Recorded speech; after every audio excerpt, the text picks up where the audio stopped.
Good morning. Good morning. Let's go mute baby beast. Good afternoon, good evening, good night, depending upon where you are in the world. See there, I see. Buffering. And I did get a audio chat. And I think you even heard the buffering message from SpeakerBot. That happens every show start. It was intended to be just in my ear. That buffering message is supposed to be triggered if there's actual buffering on a live stream. But apparently when I start a stream, there's always buffering. Very, very quiet. Yes, I see that very quiet, and I tested. Okay. Let's let you watch this. Nope. There. Now.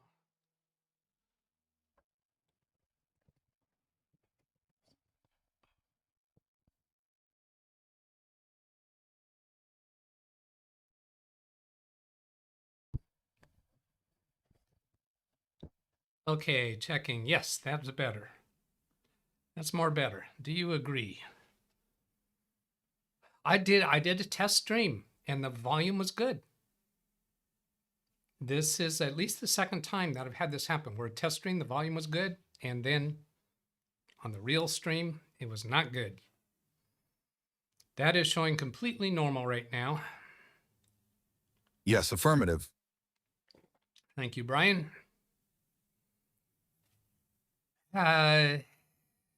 Selden Ball says, have you considered getting a USB switch? For what purpose? A USB switch? I don't know what you would be referring to there. Give me more words. These glitches are caused by osmosis of the Kinstout effect, says Jeff Ryman. All right, so since I'm already reading some chat stuff, let's go over here to chat. Greet the masses. The stunning, overwhelming volume of masses. Chris Garrett claims to be first. As far as I know, he was first. Martin Hogg letting him know he's too early. Jim, too much yard work to catch up on. Thanks for letting me know. It tells me you're not just mad at me. No, just kidding. No, I'm not kidding thinking that you are mad at me. Thanks for coming in and say hi. Parker Morris, Rick Lakes with the weather report, 30 miles per hour. Yikes. We had a big wind on Monday. I think I told you about that yesterday. Blew some trees over and stuff. I told somebody about it yesterday. Martin Hogg. Hello, everyone from Ekasi. Martin, I don't know how many people we have here from Ekasi. I'm probably butchering that name. I don't even know the word. Yeah. How about that? Okay. I'm not familiar with the location. So he's saying hello to everybody who is from there. Just kidding. Just kidding. I know you're from there, apparently. Jeff Ryman, Arnold Albert, Selden Ball. Brian, the honeymoon is over when the husband calls home to say he'll be late for dinner, and the answering machine says it's in the microwave. I like that one a lot. John Williams, Rick Lakes. SpeakerBot, welcome. Good to see you as well. TG is here. TG, I've got a report. I've got an email from TG. That will get in pretty early in the show. Martin concurs that it's better, I guess. Yep, much better. Hub. I have a USB hub, but what's the point of that? That's not going to improve things. That's just going to make it more volatile. I do not have the microphone connected to USB hub. The microphone wire goes back that direction, then all the way around the room to plug into the back of Big Beast. And I think this one probably has a power adapter midstream that enhances the signal. John says, You sound good and look well rested. Actually, yeah, I got up about 4 a.m. this morning. Did about, I don't know, 45 minutes or an hour of tinkering here in the office. And then went to back to bed. Went to back to bed. That's where we say it where I'm from. And yeah, I didn't wake up till like after 7 a.m., which is really late for me. So you don't have to unplug the mic. Unplugging can damage connectors. I mean an on-off switch or equivalent, not a hub. Well, that's interesting. Now I've tried the on and off switch that's on the microphone itself, and that does not restore the functionality. That might be a reasonable thing to consider. It might not accomplish. If the problem be in the microphone itself, I don't know, that seems likely that an on-off switch might work.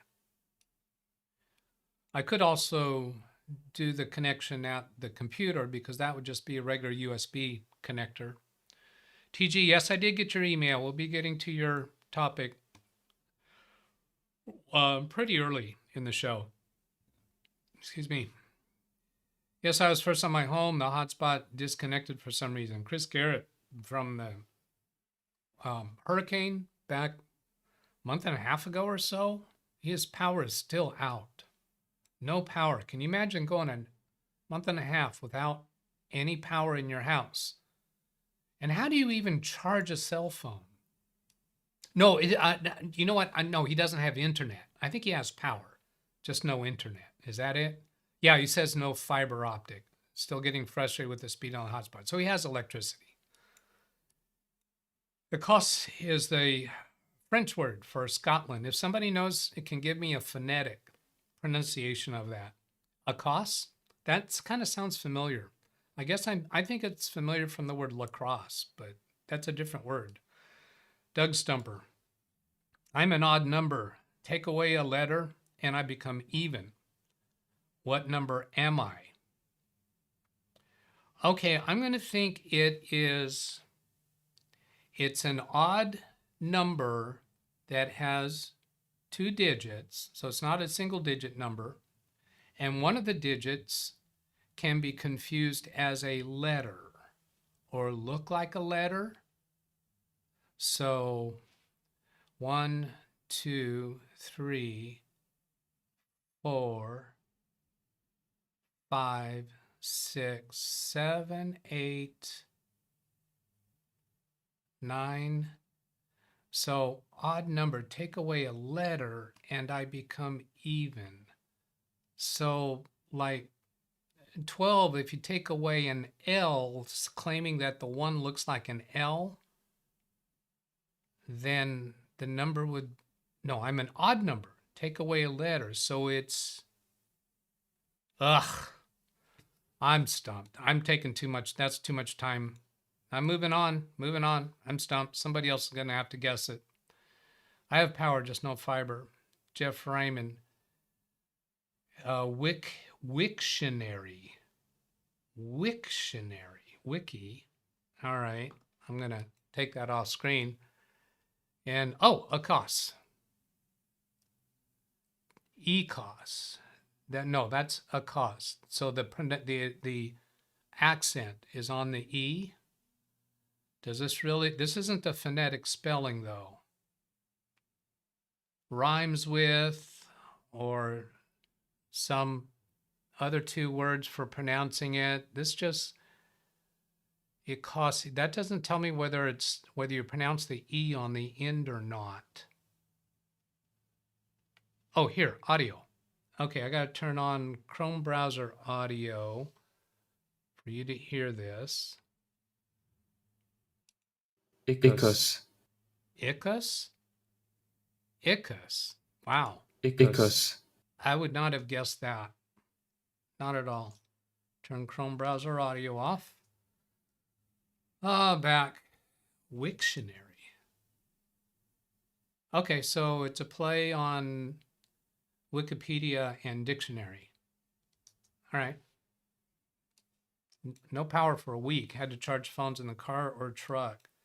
7, take away a letter, I become take away the S, it becomes even. Good. I wasn't even on the right track for that. I was not even on the right track. Not even. Okay, let's go over to here and let me see whose email this was I have here, because I'm going to do a little bit of this is TG.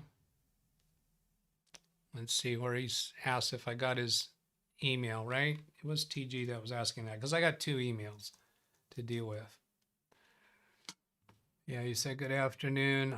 Did you get my email? Yeah, so here we go. I copied and pasted into Microsoft Word because it was just, I have to not scroll too far up or too far down and reveal his full name and email address. Now, he is in the tech business, so maybe he doesn't mind, but he hasn't told me one way or the other.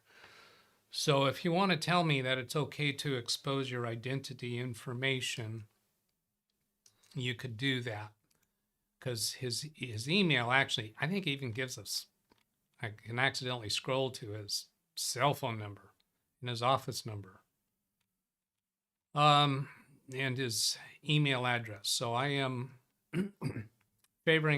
leaning towards not exposing that unless he tells me it's okay. And the same question goes to Pineapple Road, because I'm protecting his identity today as well. Now, before I go into this, though, I want to show this message up here, because I got this a day or 2 ago, and this was new. I hadn't noticed it before. So I'm going to take a little detour and go down this squirrel.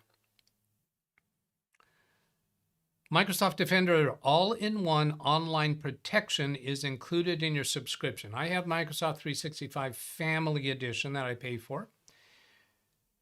And get protected. I did already explore this a little bit, and I thought, well, this is interesting.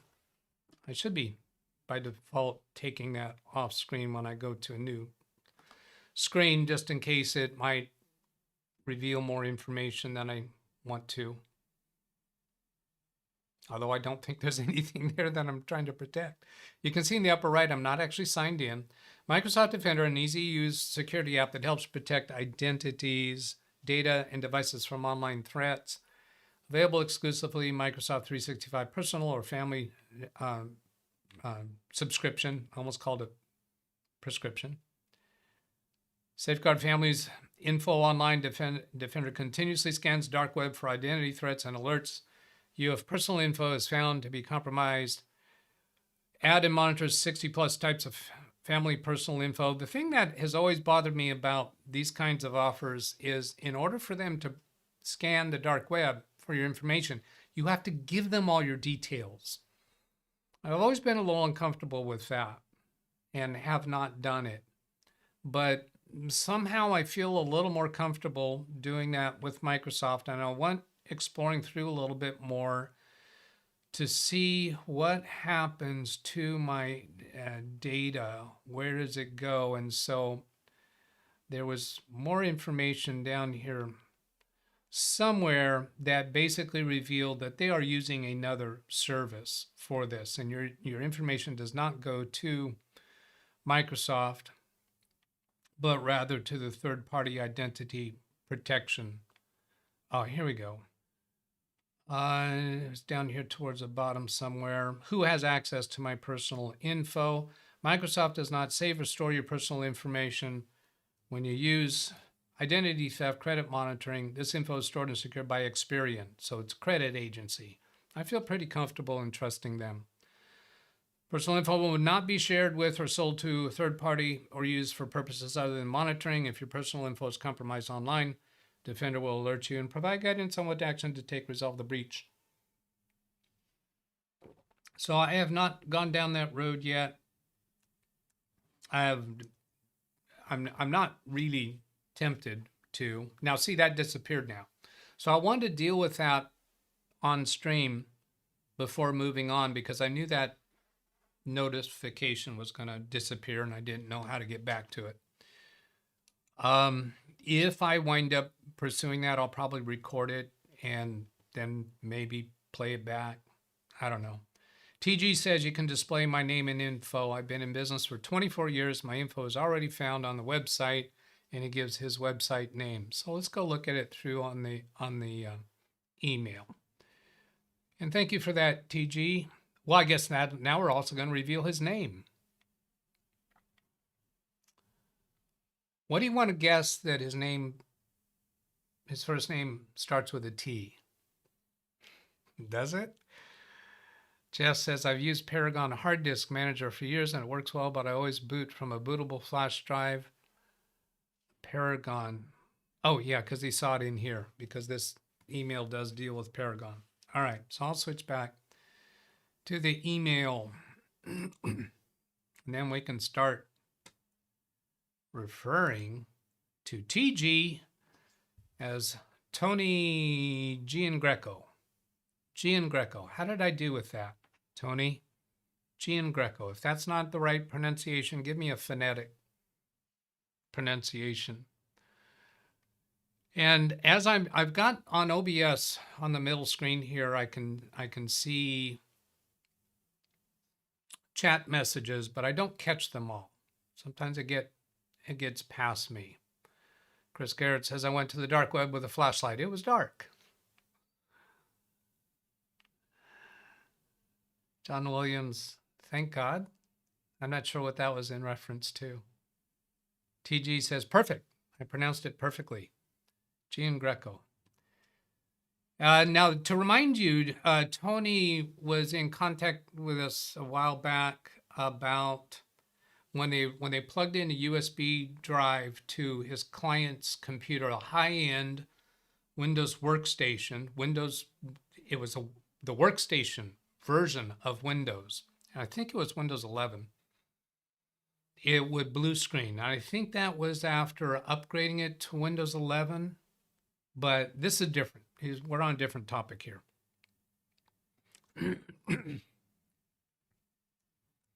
He says, sorry, no response in the last month. Unfortunately, your show runs in the middle of my day, and I'm normally at a client or busy working remotely on one of my client's systems. The HP system has been working perfectly until this week. My client has used USB flash drives and used the system almost daily without one blue screen of death.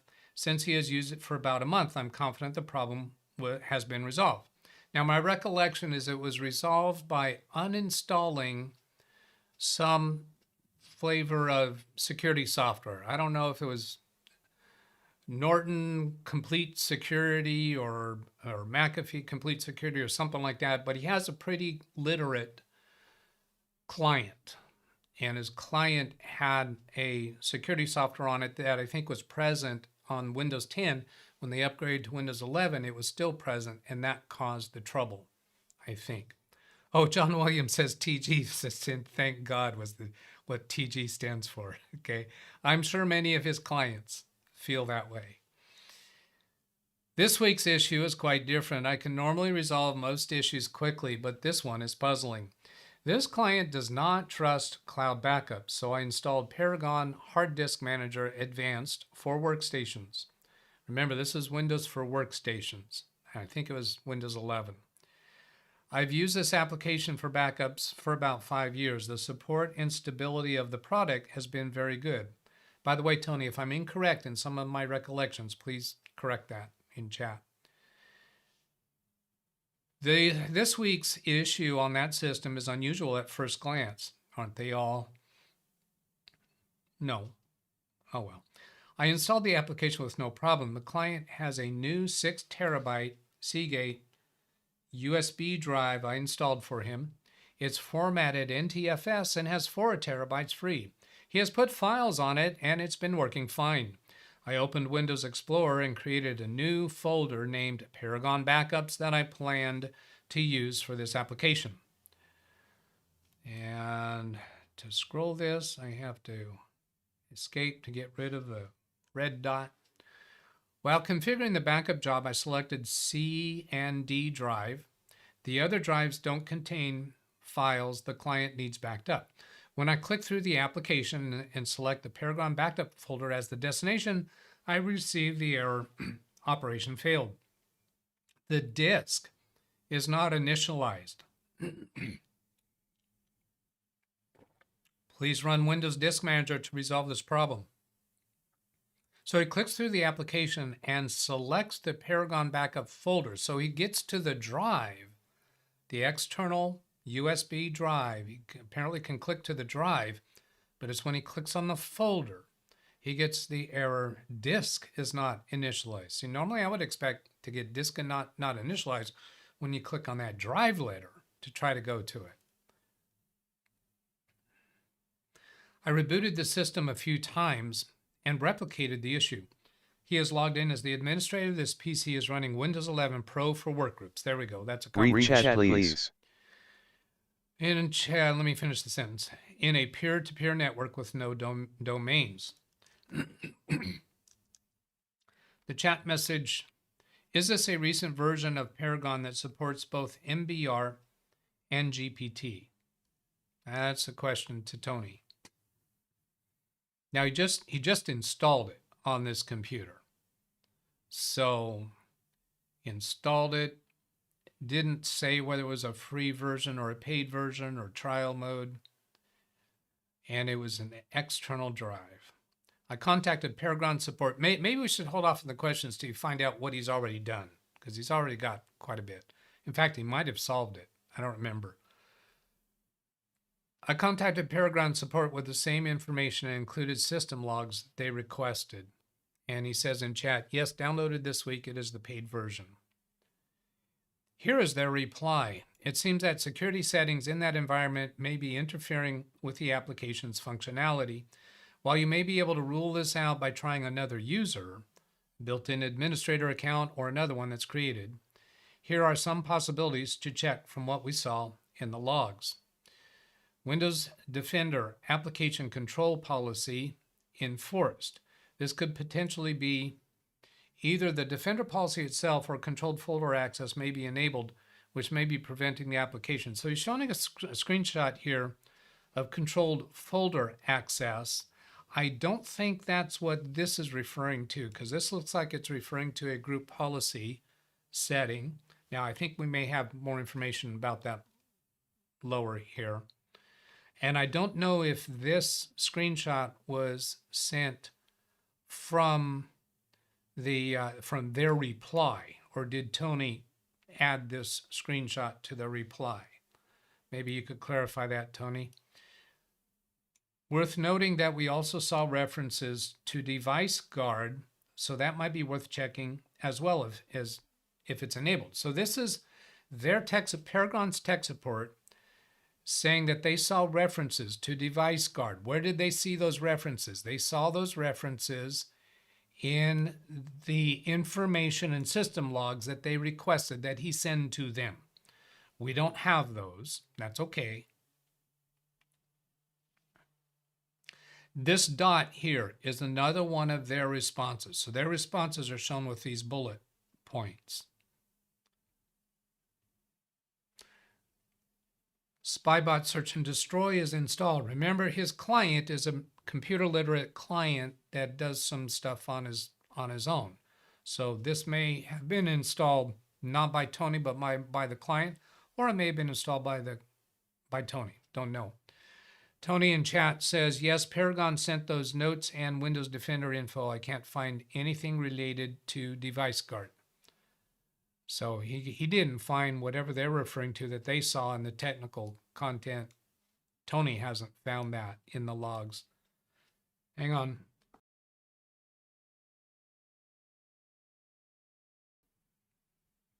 Spybot Search and Destroy is installed. While I can't determine if it has some sort of real-time protection enabled, I did see this in event logs.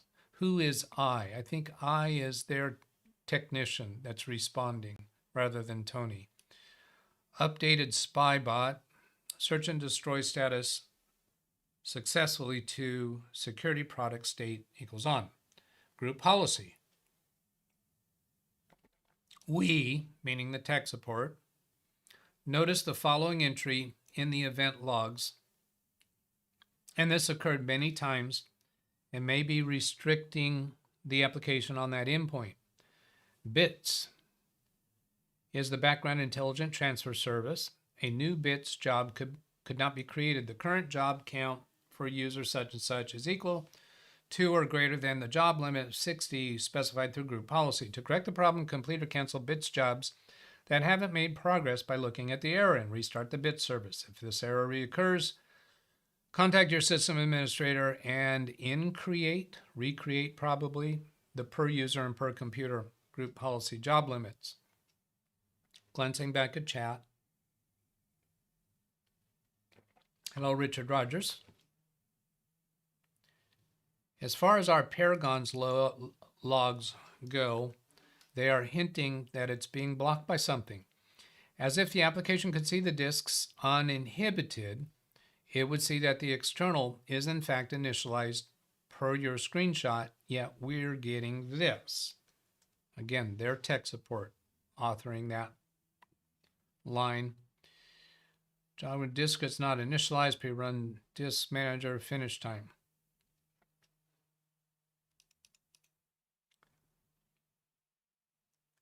Behave like this is indicative of some sort of security. I actually have that. Let's see. Behave. Yeah, there we go. Oh, such a Doug. Behavior like this is indicative of some sort of security blocking us from seeing the full disk, which is why it thinks it's uninitialized when it's not uninitialized. It's also worth noting that this behavior has not been exhibited on this build for any other clients. So they are telling Paragon Tech Support, this is useful. Paragon Tech Support is saying, we're not seeing this from any other clients. That is really useful because it tells us you got something abnormal happening here. And this is a reason why I had a conversation with a client just this last week. He installs extra stuff on his computers, utility stuff, because he's literate, right? And I gave him caution about one of them in particular. And I said, I really don't think you need to be using this, particularly with Windows 11. I think I've got him about convinced to stop the extra stuff that he puts onto computers, particularly since my argument is enhanced because we're giving them these these N100 low-end processors, and I'm cautioning them. We don't know how these are going to work in the long term, but so far they seem to be doing good. But I don't like extra third-party stuff. It's got to be a good reason for having it. I've Googled this and looked into the bits job issue Paragon support mentioned. So this is from Tony. The Sentinel-1 security application did not log any activity. I've attached pictures of Disk Manager and the drive showing it's initialized, formatted, and has already been used by my client. The drive looks and works perfectly normal from a technical view for all other purposes. See right here, I realized this is the reason why I copied his stuff over to Microsoft Word, because I scrolled down into revealing his information without even realizing it, but I'm okay because he said it's okay. Says, I'll connect tomorrow for your Saturday show to see if you or your guests have any ideas to resolve this issue. So it is not resolved. It was a little bit long, and so I only kind of read through it once. I'm not sure I even finished it completely. I've been on this war path recently to cut down the amount of time that I spend outside of show time on preparing the show and wrapping up the show afterwards. So that's why when I started reading this, I wasn't sure if this was a pending issue or not. So this is still a pending issue. I'd be tempted to uninstall that other software. What was it? Just to see, knowing that you can reinstall it. And I believe this was an upgrade from Windows 10 for workstations to Windows 11 for workstations. Am I right on that point? Tony, you can do an exclamation mark Y. That gives me a speaker bot yes. Am I correct in recollecting that you just upgraded this from Windows 10 to Windows 11? He says yes in chat. Okay. So now I'm trying to remember what even was that. There was the Paragon was the backup software. There's a Defender application control policy. Have there been policies customized under Windows 10 and then upgraded to Windows 11? This Spybot search and destroy. How about uninstalling that? And I'd even want to use Revo uninstaller. When you use a portable version of Revo uninstaller, it will use the native uninstaller first, and then it will go search for any leftover content related to that program and give you the opportunity to delete that content as well. Because of the behavior we're having here, I'd like to have it done that way. Or maybe if there's a deep uninstall program from the company, Spybot. But even then, I'm not totally confident that gets rid of everything. I've even tried it. I can't tell you which software it was, but there was one that I used their deep uninstall utility and then went back with Revo uninstaller, and it found more content. Whether that more content was problematic or not, I don't know.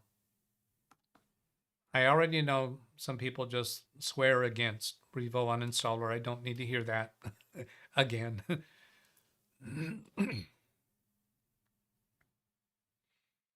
What else in there? So anyway, we are looking for feedback from chat. So for people who want to reread this themselves, I'm gonna give you one screen worth at a time so that you can just right-click your tab up at the top, choose duplicate, pause the video, so that way you can read through it at your leisure. Then I'm going to click the page down. It's clicking in this portion of the scroll bar below the scroll box. Click here and that'll scroll down one screen worth. To confirm that, notice this sentence right here. I contacted Paragon support. And then there it is at the top. So that went down one screen worth. Then I'll go down another screen worth. That way you can conveniently go back and read through this whole thing at your leisure in order to give some feedback. Even if your feedback comes back through comments on today's video. If you don't get it in time for chat, if you just want to stay with the video live and then study through that later, that would be a way to provide more information. The places that, I go look, I just go follow the leads that are given there. But my first reaction really is to deeply uninstall Spybot and see how it goes then. And the symptom is very easy to test because it's just going into Paragon and trying to configure the backup job and selecting that folder. So it's a consistent problem. How much do we love for problems to be consistent?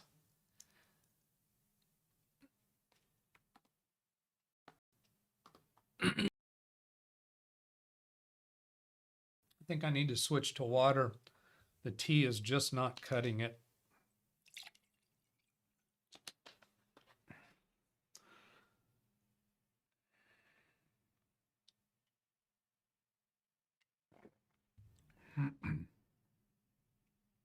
Scanning through.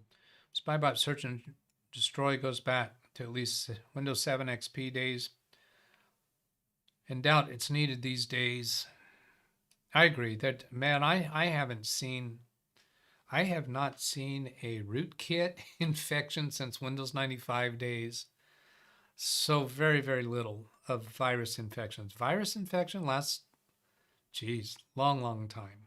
Potentially unwanted programs. Yeah, they're a dime a dozen. Not worth getting all excited about.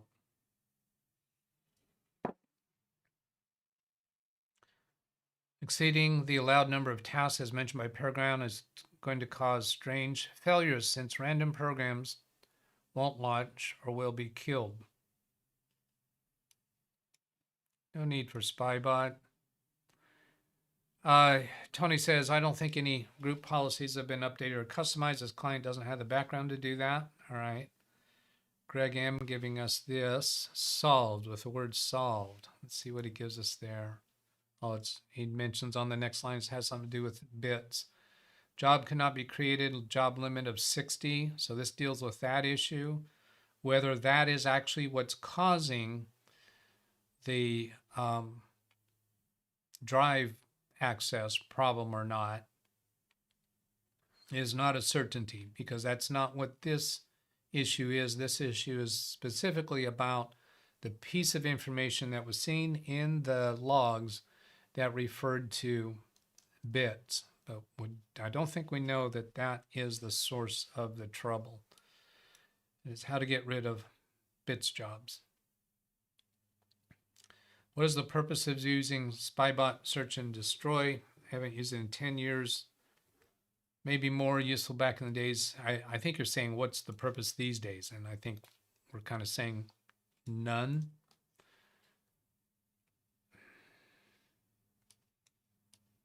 Scanning through Lawn Dog's stuff instead of reading it because it's kind of use a lot of words to get his thoughts across. I'm going to go step into the other room and rinse this cup out that I poured the water into, because I realize it's been sitting on my desk for a little while and it's not really okay what I took a sip of. So I've got something here. Let's see. Let's all go to the lobby. Starts with the letter L. So I press the button for that includes the L items. Whoops. No, that wasn't the right button. No, that's A through I. L is between K and N. So here we go. I'll be back shortly. Let's all go to the lobby. Let's all go to the lobby. Let's all go to the lobby to get ourselves a treat. Delicious things to eat. The popcorn can't be beat. The sparkling drinks are just dandy. The chocolate bars and the candy. So let's all go to the lobby to get ourselves a treat. Let's all go to the lobby to get ourselves a treat.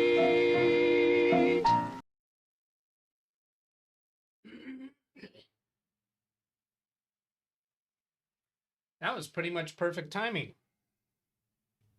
Is somebody in chat going to claim credit for giving me the link to that some number of days ago? Oh, Ran Israel. Yeah, he says, oh, good, he found it. Yeah, I caught your link when you gave that to me a while back. Union break. That's hilarious. I remember seeing that in the movies. Good, he found it. All right, so we may circle back around to that later. Ah, man.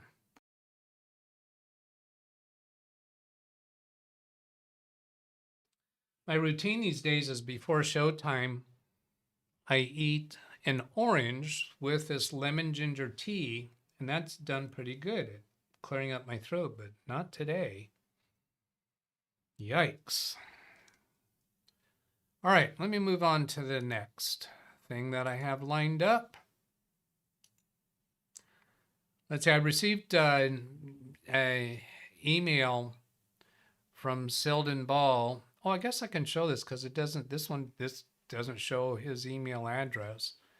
And this was yesterday after the show. I got a couple of emails yesterday from the show looking for a specific mention of the non-compliant error message. Well, Zavi Manor put a link into chat right at the end of the show that actually did give it to us. But thank you, Selden, for that communication. And I just wanted to acknowledge that I received your email. And then I'm going to go to yesterday's show, right when I was giving the end of the the sign off, Porky Pig. Here's Zavi Menor's link. And so I'll show that because this is where I was showing that on my own computer, I'm both Big Beast build and Baby Beast. I got this message saying that my Windows 11 23H2 was has reached the end of service, when that's certainly not true. And this was an article from WindowsLatest.com that gives the information about that it's a known bug. And somewhere down here, they tell about their communication from Microsoft. A Microsoft support representative confirmed to Windows Latest that Windows 11 23H2's your version of Windows has reached the end of service alert is a known issue currently being investigated and will be fixed automatically via a server-side update. And I neglected to mention that yesterday, that was my suspicion, that was going to automatically clear up without any update coming to my computer, because it's my computer checking with Windows Update servers to see if my version is out of support or not. And they had a problem on their server side that apparently was not experienced until I received the cumulative update for November. So, acknowledgement to Zavi Menor for finding that link just before the show ended. And I regret, in hindsight, not going back to his link, because I said at the end of the show that I saw his link. And I should have just paused right there and gone to it and kept the show going. Woulda, shoulda, coulda. Moving on. All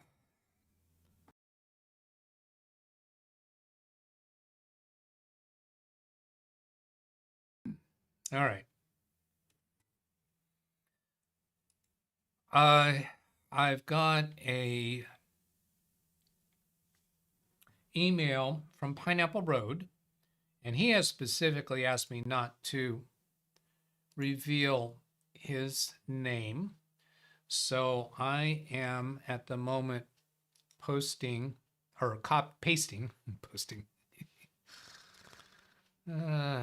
pasting the body of his email into Microsoft Word, and then make that bigger. Oh, let's see. Here's a Microsoft Word. Go to View, and page width. It's one way I can turn off navigation. That makes it even bigger. And then I think F11. No, F12. Do I need the function key? What's going on here? Let's take that off screen while I futz around with this. There's some way to turn off that bar at the top. Turn off the ribbon, hide quick access toolbar. Full screen mode, that'll do it. So this is Pineapple Road. I recently had to reinstall Windows onto an ARM64 laptop. It was running an Insider build, and I wanted to restore it back to retail. Yeah, once you're on Insider build, the only way you get back is to reinstall. I wanted to, or restore a image backup. I wanted to avoid using the recovery image on the internal storage, as that would revert it all the way back to the original release of Windows 11, and I would then struggle to update it from there. I know from previous experience with that exact laptop. Now, I actually did that a couple days ago. I have, on these B-Link computers, it came with 21H2. So I went to the Microsoft Media Creation website and downloaded the ISO, and then click into the ISO. That automatically bounce it and then just run setup, and that does an in-place upgrade no matter how old your Windows 11 install is. I think it'll go all the way back to the original Windows 11.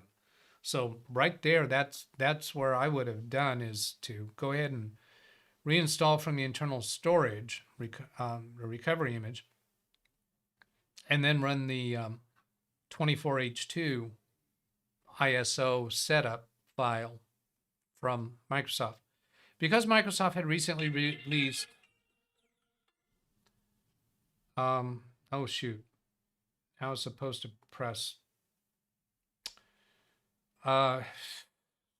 snooze for that alarm. Oh, I'll do this. I'm going to press the button over here. I'm not going to call her name. Set timer for 13 minutes. 13 minutes, starting now. Because I want to remind you of Carrie Holzman's show that'll be starting in 13 minutes. For those of you who want to go watch that, I take no offense at all if you want to watch that live. Okay, moving on. Because Microsoft had recently released ISOs for ARM64 devices, I downloaded the ISO and used Rufus to copy it to the USB. So I would download the ISO and just run setup from there on top of your original Windows 11. Rufus to copy to the USB, and the problem started when I tried to run the installer. Plugged the USB in, turned the laptop on, and mashed F10, which is the key for the boot menu on that device. Selected the option to boot from USB, and it booted from internal storage rather than from the USB. So we selected to boot from the USB, and it booted from internal storage rather than the USB. Turned out I had to disable secure boot. After disabling, now let me pause right there. Whoops, don't do the scroll wheel when you're on that red dot thing. I have found, rather than using the key for selecting boot media during the startup, when that doesn't work and secure boot is on, if you actually go into the UEFI setup and go to the exit menu and choose the option for boot override and choose your USB device there, I found that that works when the hotkey for selecting the boot device does not work. I had that 2 days ago. I don't know how consistent that is. Turned out I had to disable secure boot. After disabling secure boot, and the method I described, you don't have to disable secure boot. If you're selecting the boot override from the BIOS screen, then BIOS knows that you have authority to do this because you were able to get into UEFI BIOS. If there was a password on the BIOS and somebody tried using that boot media key, well, they're not into BIOS. So you actually have to get into BIOS when secure boot mode is on in order to reliably select the boot media. That has been my experience. I have not researched that to find out if that's consistent. I tried again. This time it booted from the USB, but there was a new problem. A screen came up saying I need to load drivers. That is a problem if you're booting from a USB Windows and your computer needs specific drivers for your accessing your drive. But there was a problem. The keyboard and trackpad were unresponsive. And when I plugged in a USB mouse, that didn't work either. So USB mouse, I don't know if he means a wired mouse. Problem, the keyboard and trackpad. So this is a laptop. Yeah, up here it says it was a laptop. Yeah, and I have had that where the built-in keyboard and trackpad do not work when booting from a USB device because you need the specific driver for it. After figuring out how to inject drivers into the installer, which also caused a bit of frustration as I typed the commands wrong a few times, as it is something that can only be done using the terminal, I copied the modified boot WIM and install WIM to the USB, along with an automated XML that is configured to bypass the Microsoft account requirement. Now, here, I don't know this. Maybe somebody in chat knows. Will Rufus, if you create that USB installation media using Rufus, does it have an option to inject drivers for the computer that you're currently using? I would expect that it does. It looks to me that's not the method that Pineapple Road used here, because it looks like he used some other method to inject the drivers. That's not, I don't think that's clear here. Zavi Manor in chat, I see you saying you just arrived when you mentioned my name. Hello, and hello to you, my friend. Yeah, there was other mentions of you, I think, earlier in the show.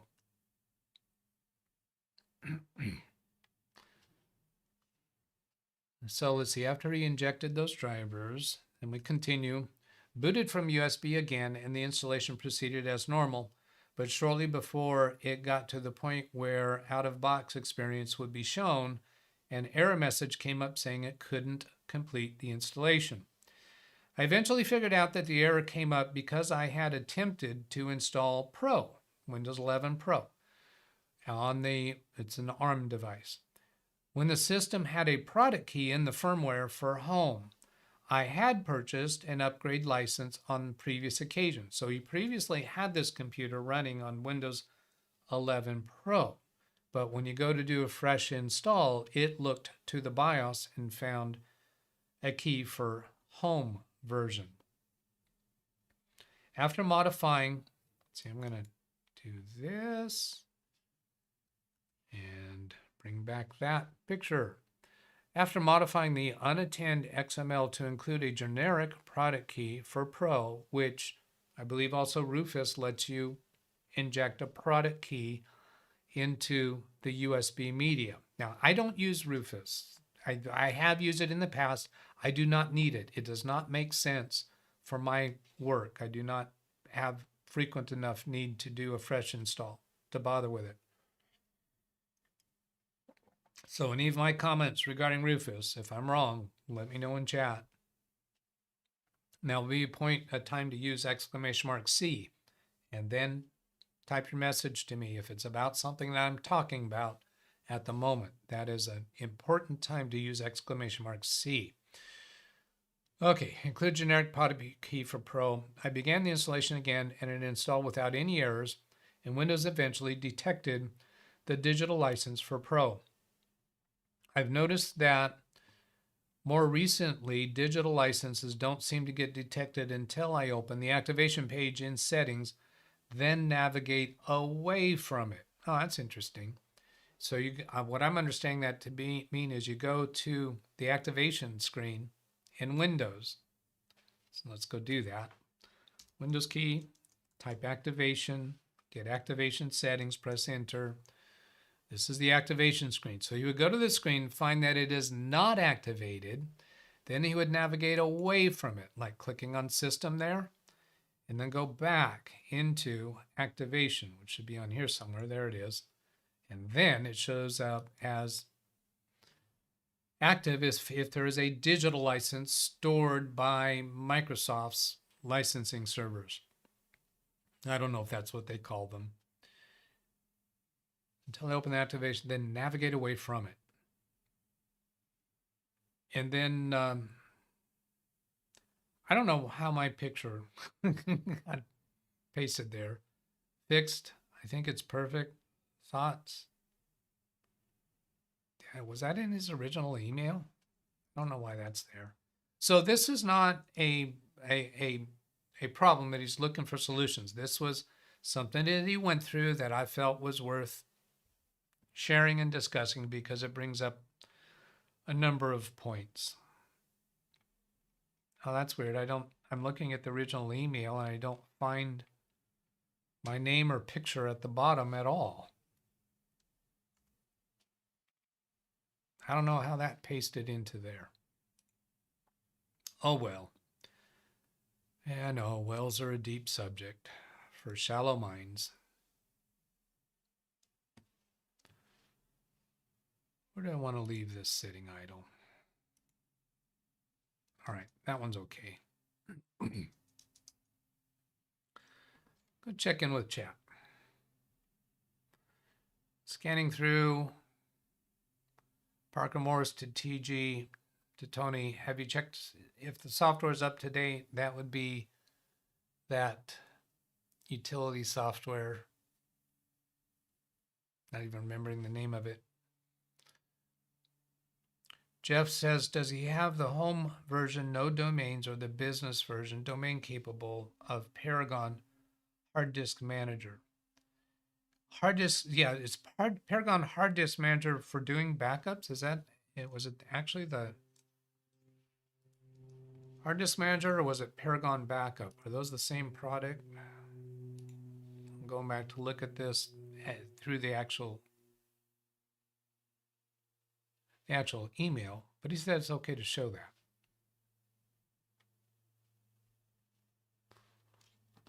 Yeah, Paragon Hard Disk Manager.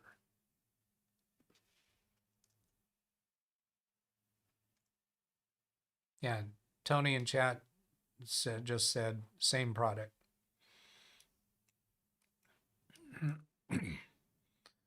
Yeah, Rand Israel here. When I'm reading this after the fact, not that I'm aware of, I'm not sure what that was in regards to. So more words would have helped me there if you cared about it. Since you didn't give me more words, I'm going to assume you didn't care about it. You didn't care for me to understand that correctly. Really old laptop because of driver issues. I would know. I've had recent model laptops that have driver issues.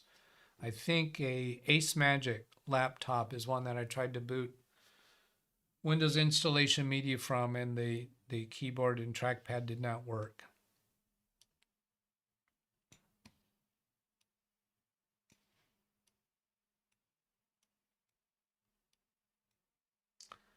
Our disk manager does backups and other disk management products. Maybe he is your twin, as he has the same picture as you. We all have a twin somewhere. Yeah, that picture was not in his email. I don't know how pasting his email, the body of his email, got those extra lines at the bottom. Oh, did I look at the wrong one? Run Israel, timing is everything, not that I'm aware of regarding Rufus and other drive injection capabilities. Oh, that's what he's referring to. Not that he's aware of. Timing. Rufus driver injection capability. So Rufus does not have the ability to inject drivers from the computer that you're creating installation media. That's surprising to me. Super surprising to me.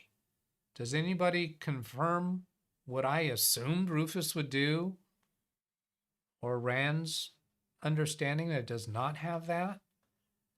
Yeah, Macrium does. When you create a boot image, a bootable USB from Macrium, there's a checkbox to include the drivers for the computer that you are creating this from.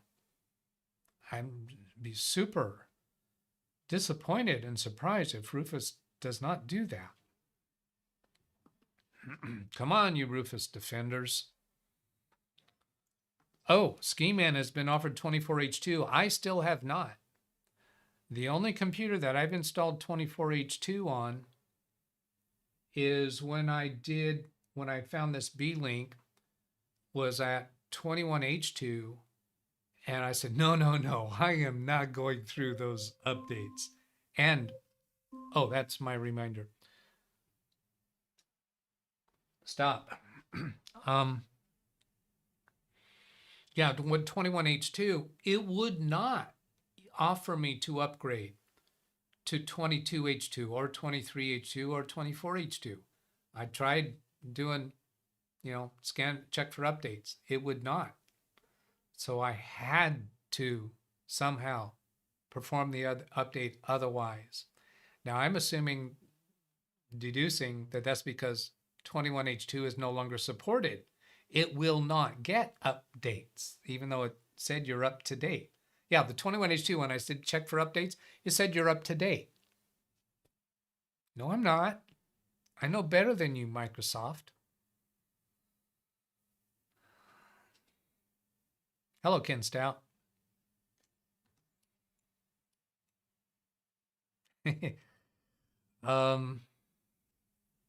Oh, what I need to remind you of. Carrie Holzman's show is about to start. So anybody that wants to go to catch that show live, I'm going to put a link into chat.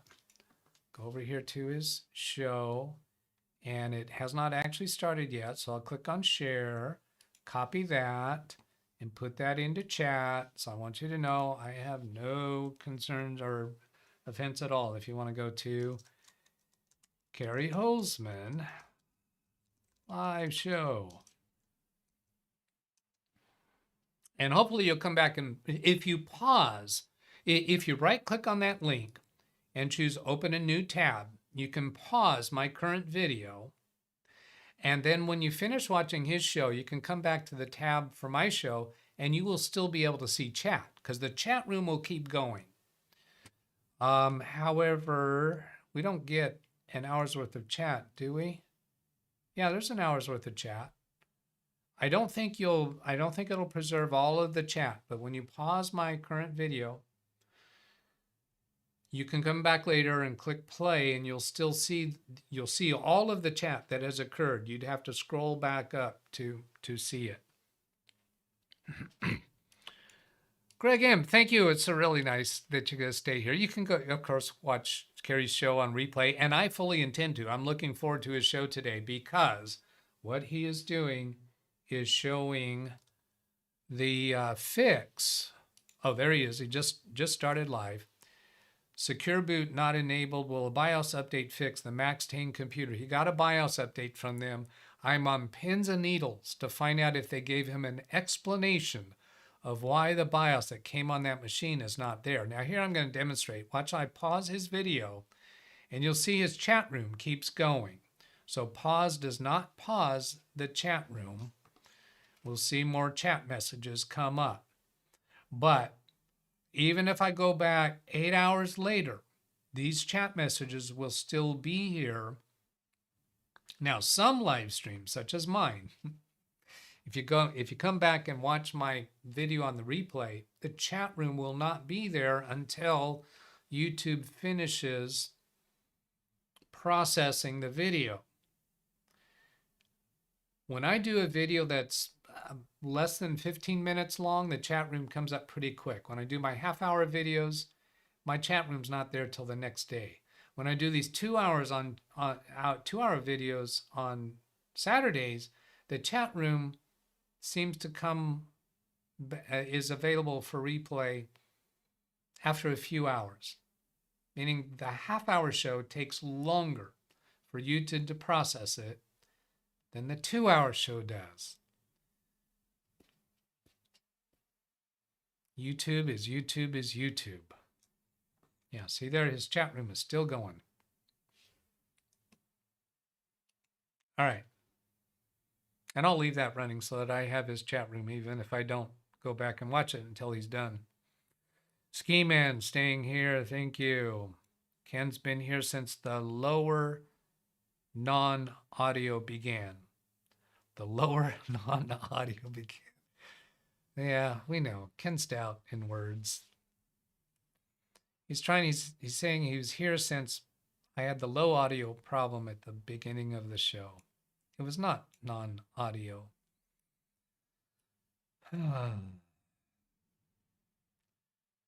Unless you have side-by-side computers with separate screens. Now you could have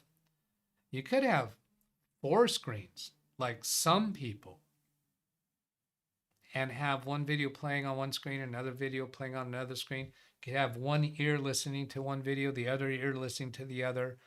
And if you're very, very talented, maybe you can keep that all straight.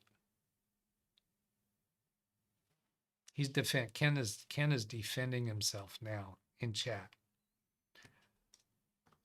I said lower.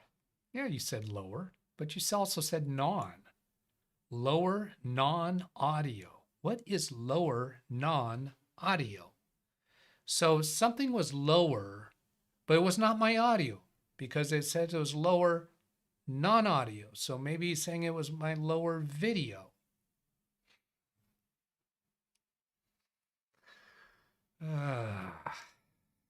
Some people, Ken and I have fun with you. It's all in good fun. Some people probably already aware this month's update for Windows 10 22H2 installed a taskbar link for Copilot.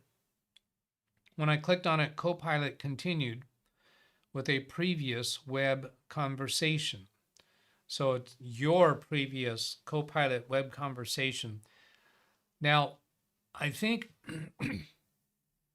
it's not necessarily the case that everybody got that Copilot taskbar link, because my observation is that is hit and miss, that not everybody gets it. Yeah, here's Ran Israel, no taskbar link on his Windows 10 22H2. But I did a 24H2. That 24H2 upgrade had a taskbar link for Copilot. Oh, live commentary. Let's go fix that. Since I don't have a checklist these days, I have not once remembered to do that. Well, I think once I did. I most of the times have not remembered to come back and change this to anyone. So if you're watching the video right now and you have not been able to chat, ding, ding, ding, ding, you can now chat. Winner, winner, chicken dinner.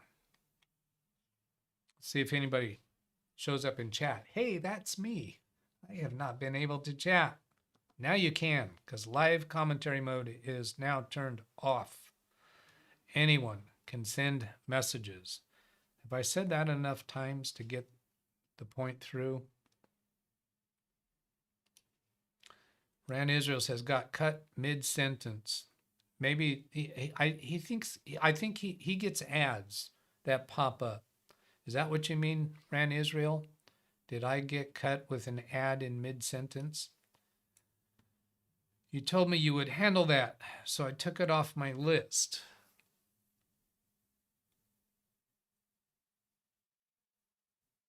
And Ken Stout got interrupted too.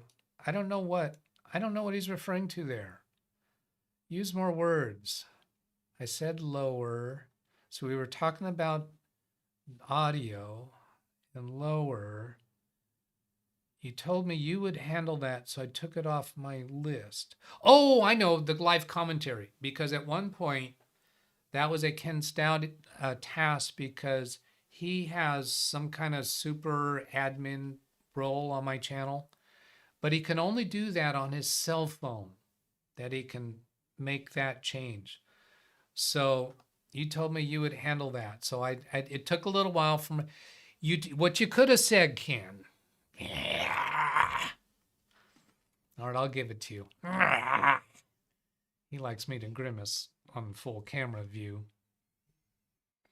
You could have just said, you told me you would handle live commentary mode, so I took that off my list. Instead of this ambiguous reference. He says, Kerry got a new BIOS from Max Tane. Yeah, he said that on his show 2 days ago. But I cannot find anything in their website. No, I don't think it's public. I don't know that it's a new BIOS. My guess is it's not a new BIOS. I suspect, and this is why I'm hoping they gave him some explanation, but I believe they sent this computer to him free in exchange for a review. That means probably, maybe, that they took that out of the normal production line at some point. And maybe wherever it was taken out of production line, that computer did not have the correct BIOS installed on it.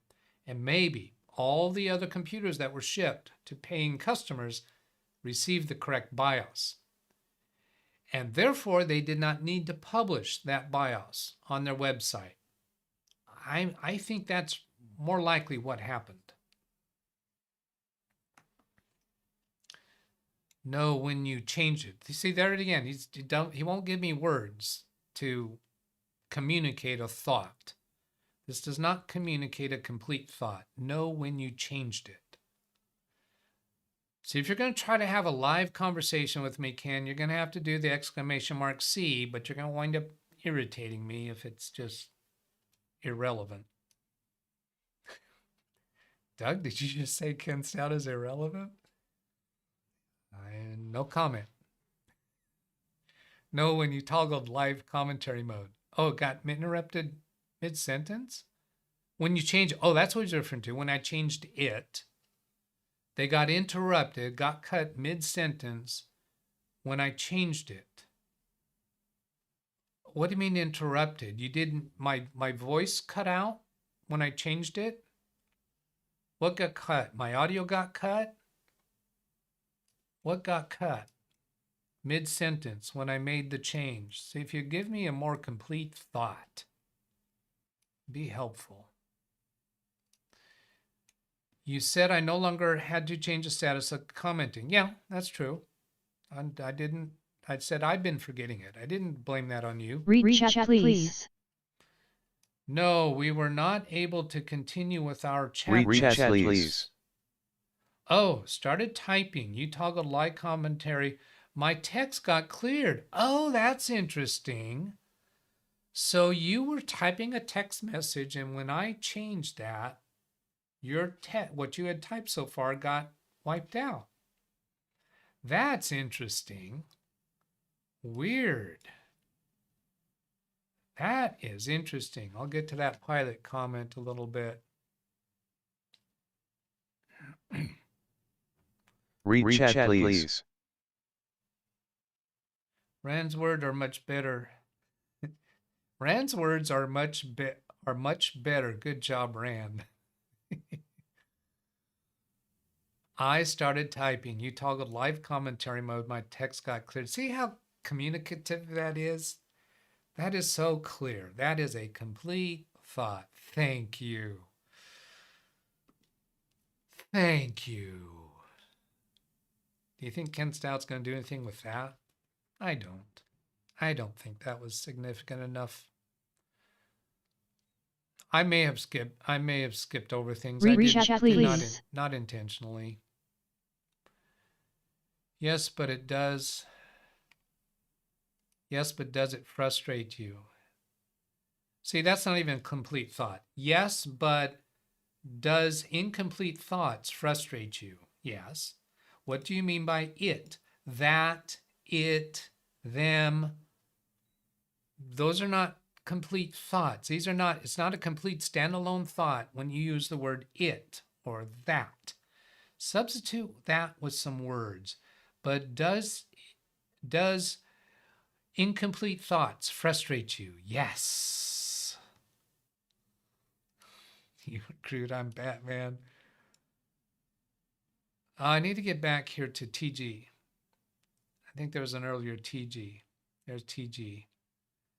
I've taken notes. I want to make sure I get all of TG. So channel activity.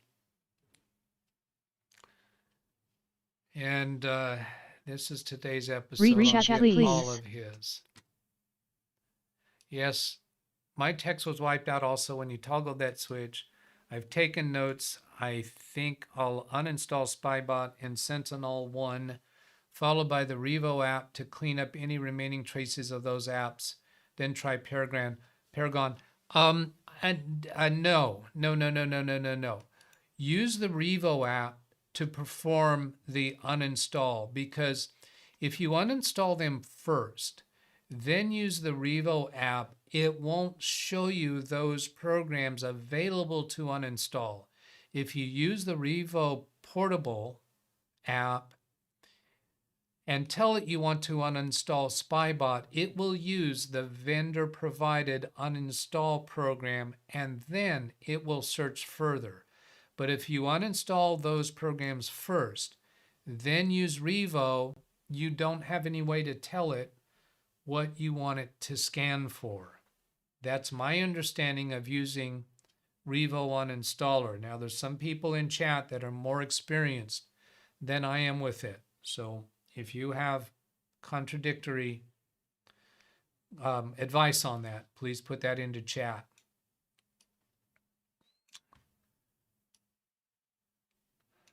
Yeah, we're up to date with all of that.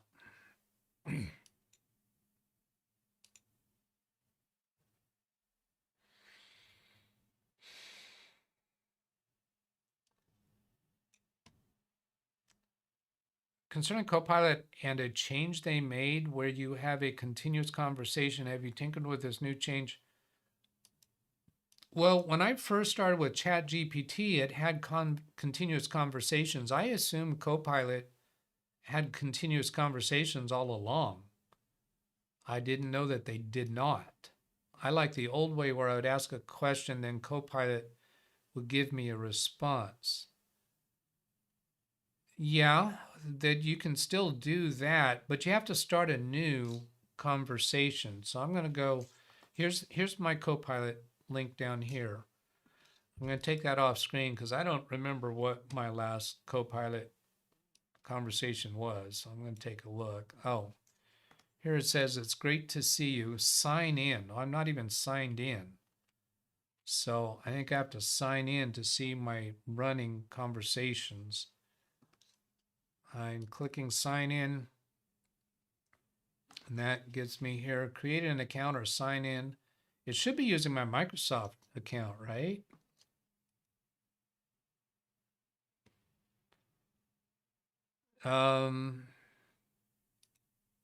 It defaulted to one of my other Microsoft accounts with a client. So I'm glad I had that off screen because that revealed a client's name, which I need to not do, although that client okayed me for using them on my YouTube channel.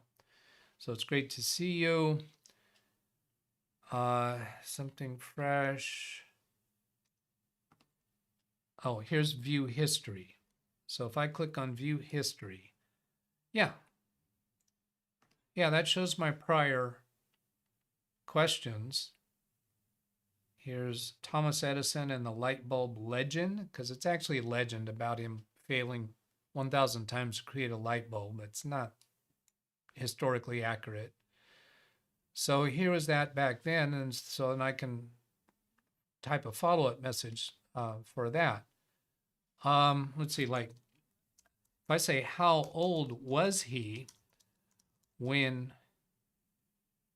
he succeeded? Let's just say when he succeeded, because that's going to be, is there two C's? I'm not sure.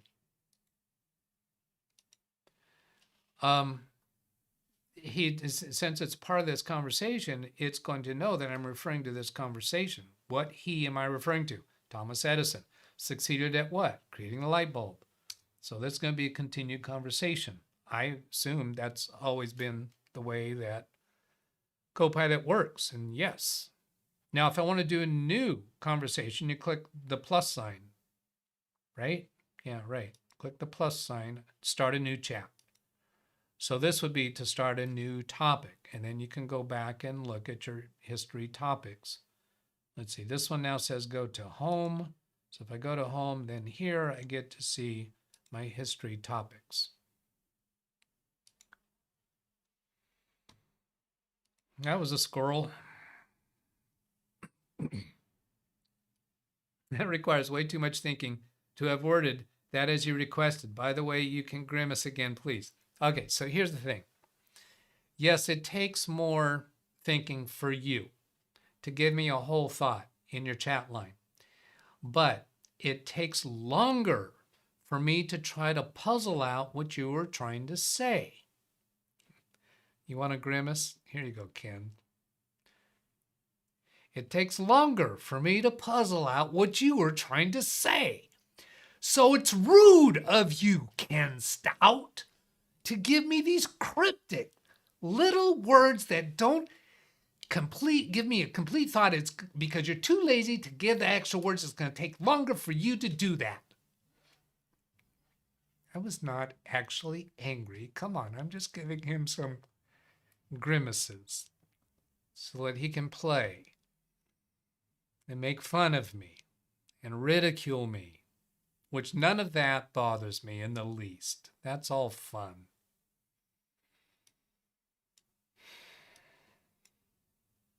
How was that, Ken? Did you enjoy that? Was it good for you? Yeah, he says, excellent, thank you. Lawn Dog, I said I would come back to the pilot question. Yes, Ken, those words. Excellent. Thank you. That was, well, that was only, next. No, Ken. Excellent. Thank you. That worked well if I saw it in the context. But if I didn't see those words until 10 minutes later, I wouldn't know what you were referring to. Now I know that you're referring to that grimace. And you would have been completely okay with doing an exclamation mark C, excellent, thank you, because that communicates it timely. When you give cryptic words, it needs to be, I need to see it in a timely environment. So maybe the exclamation mark C is important. Is useful. Read chat, please. Roger. Yeah. Or George. Either Roger or George would be fine. Now, got to get back to the pilot question.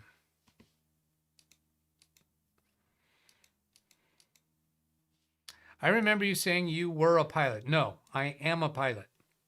Or had an airplane. Yes, I have owned a few airplanes. I believe I remember a picture. Yeah, I did show a picture. Now, I am not an active pilot. My pilot's credentials are not current. I would have to go for a flight with a examiner to get my biannual flight review, because you have to do that every 2 years to stay active. And I'd have to get a medical exam in order to legally fly.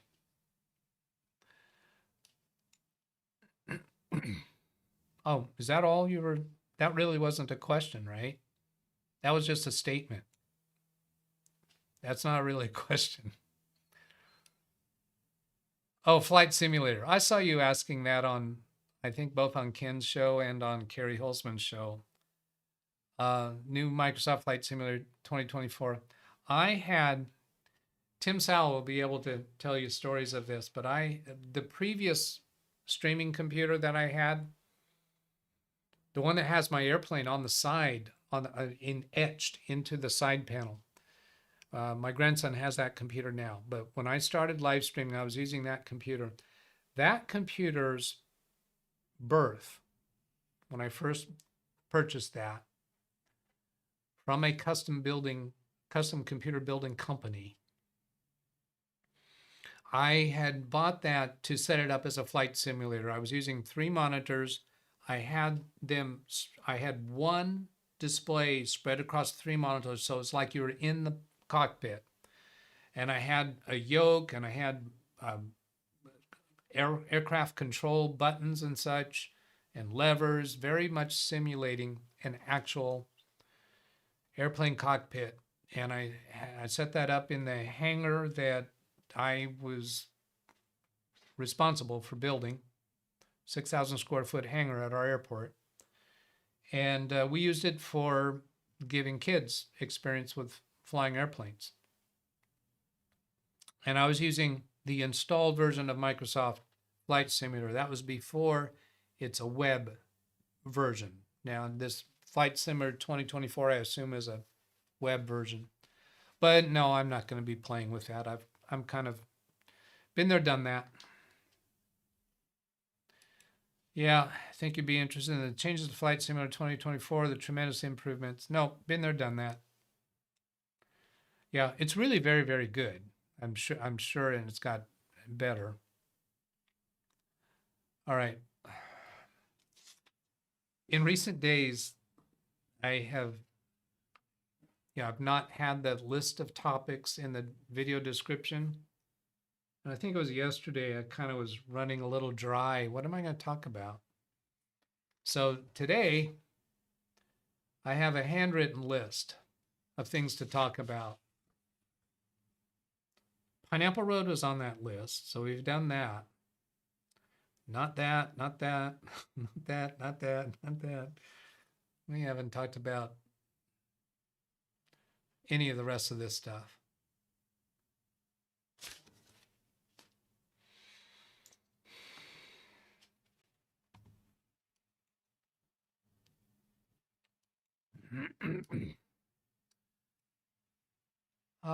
Talk about Big Beast. Can't say that. Yes, but I'm wondering if putting my chats in my language, does that frustrate you? I don't remember seeing this, hearing this read chat come up. This one I heard. Did I miss this one? Did you guys hear this come over for a read chat? Please give me an exclamation mark Y if you heard that. I'm wondering if I put my chats in my language, does that frustrate you? Affirmative. Oh, you did hear it. I guess I ignored it. Yes, affirmative. Okay. Now, how many more are we going to get? His language. Groot? Anytime Ken Stout puts in chat, I am Groot, I am free to make up whatever, anything that I think that I can put words into his mouth. I can say, there he is, he said such and such and so and so. I can totally make it up. That's the truth about Groot. Things that I learned by doing this channel. I think more accurately is the microphone. Doug, I think more accurately is the microphone is left on so you can have a continuous conversation. Oh. That originally after giving it a question, the microphone would turn off at some point. I'll come back to the Revo later. So he thinks the microphone is left on. So I've got to turn the microphone on. Okay, so I got to think of a question.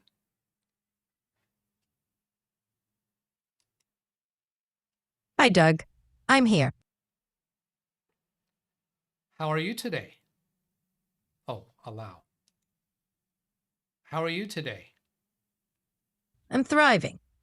What about you? What's on your mind? I'm wondering if you think Ken Stout is a smart person. Well, I've never had the pleasure of meeting Ken Stout, but what's the gist? Is he a friend, a colleague, or someone you're reading about? He's a regular viewer on my YouTube channel. Nice. Sounds like you've got an engaged community going. What kind of content do you create for your channel? What keeps Ken and others coming back for more? I talk about Windows computer topics and servicing my clients and my computer support business. Smart move, tech talk. Plus a bit of behind-the-scenes action from your business. What's one tip or insight that gets the most reactions from your viewers? Curious what really seems to resonate with them. Oh, I suppose today we talked about doing a in-place upgrade to Windows 11 24H2.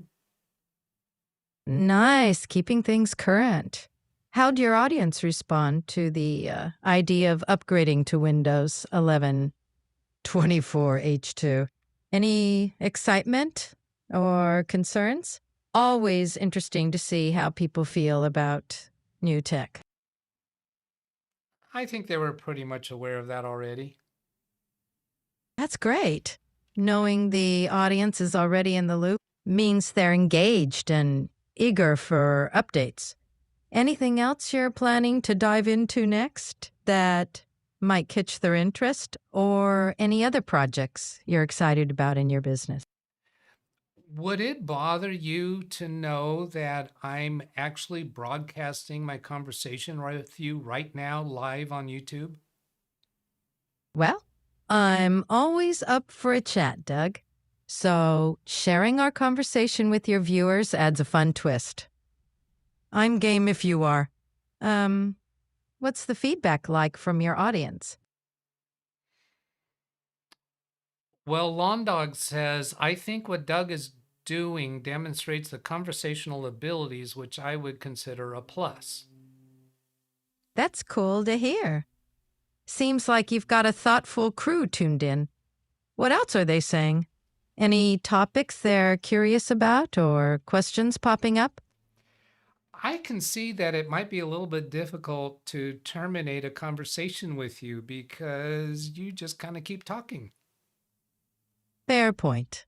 But I promise I'm not offended if you want to wrap things up. I'm always here when you're ready to chat or need help. Yeah, Anything? I think I'm going to go now. Thank you for your time. Sure thing, Doug. Catch you later. Goodbye. Okay. I did not know that was a thing. So, Long Dog, you did just open my eyes to that. Oh, good grief.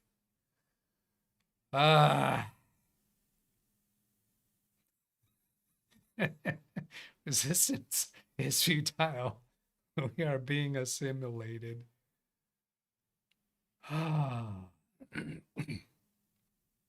Where was that next? One that I wanted to get back to.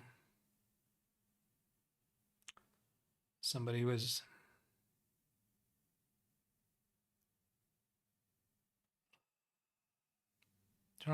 this one.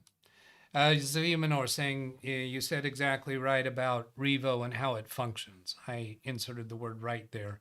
Am I putting words into his mouth? Good. Thank you for that confirmation. Does anybody else confirm or deny about the program for creating installation media and injecting drivers? Is it not able to inject drivers that are appropriate for the computer that you're creating the installation media on? Now I can't remember the name of that program. You're going to give it to me quick here, somebody, aren't you? Rufus.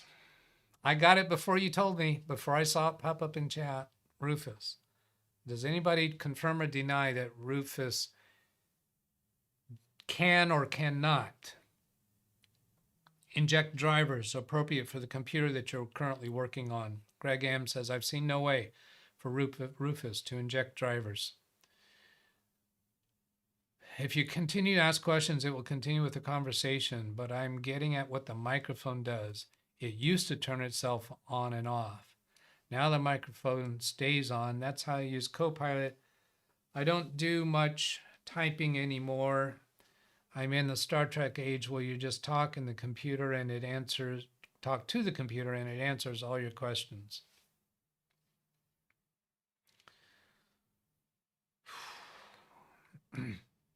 Ski Man, my cousin, is a pilot. He owns an RV-12 and a Cessna 182. I know exactly what that is, both of those planes. In my EAA chapter, which I was the president of for about 8 years, I think, we had RVs and we had Cessnas. RVs are planes that you come in a kit, you build them yourself, unless you buy one that somebody else bought. Ren Israel, slightly off topic. If biannual is every 2 years, what's twice a year? Yeah, that's always a thing. Semi-annual would be twice a year. Biannual is every 2 years. Semi-annual is twice a year. Semi is half. Bi is 2. So biannual is 2 years. Semi is half.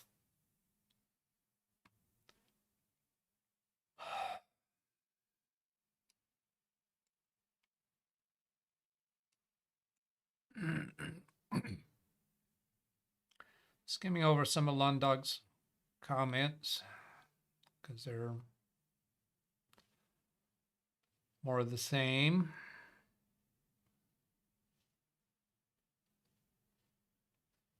Chris fell asleep. Rechat, please.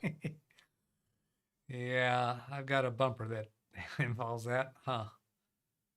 Ran Israel, understood, thanks. Just to keep in sync.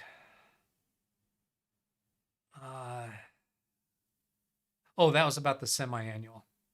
See, even there, it took me a minute to figure out what is he saying understood about. That was the question about semi-annual. Part of that is because I don't necessarily, I know I just talked about semi-annual, but was that ran Israel? Yes, it was. If it to continue making the point about being more wordy, because already I've spent this much time on deciphering this. Understood about semi-annual, thanks. But doing the exclamation mark C should that should cover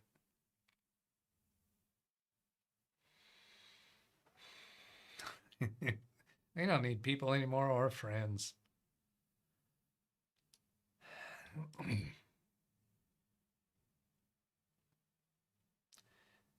But for me, when I ask it technical questions like what is the difference between Dextran 3 versus Dextron?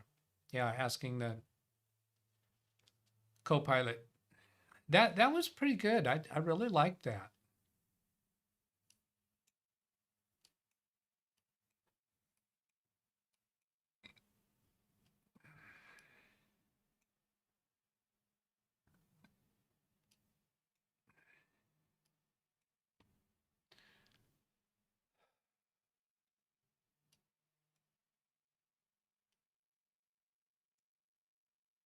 When you're performing an install, oh, that laptop.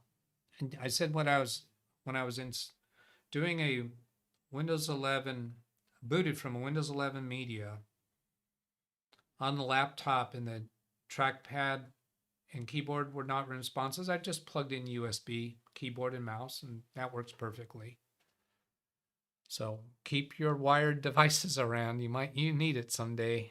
Even if you're not a technician, if you have a laptop and you might someday boot from a bootable media, you might find the keyboard and mouse don't work, keyboard and trackpad don't work. If you have a wired keyboard and mouse around, that just might be a lifesaver. Don't get rid of them. Don't get rid of all of them.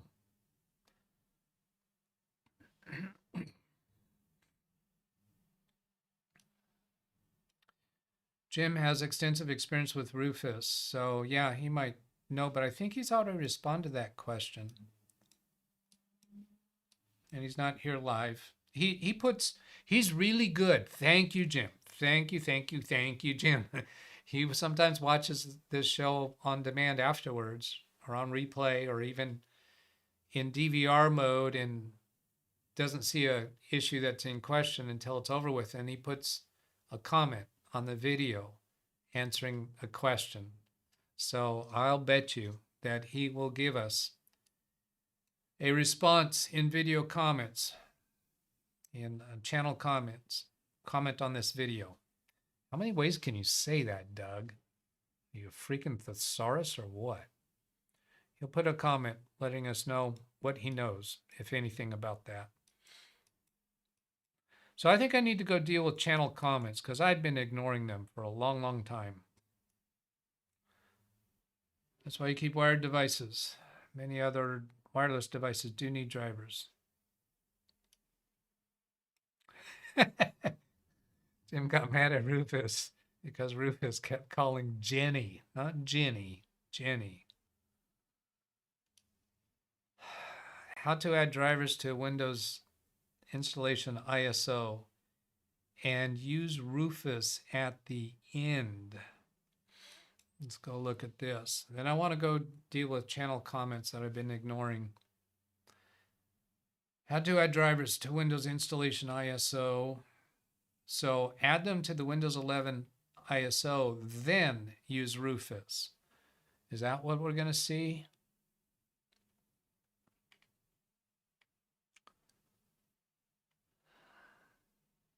Create a folder called work, ISO, mount the ISO Yes, file. affirmative. Zvi Manor says yes. So meaning after injecting the drivers into the ISO, then use Rufus. So Rufus does not directly inject drivers. And I would guess maybe that's because Rufus, it is not Rufus's sole purpose for existence to create Windows installation media. it has more to its purpose than Windows installation media. Oh, it uses DISM image. Yeah, injecting drivers, add drivers. Okay, seen that.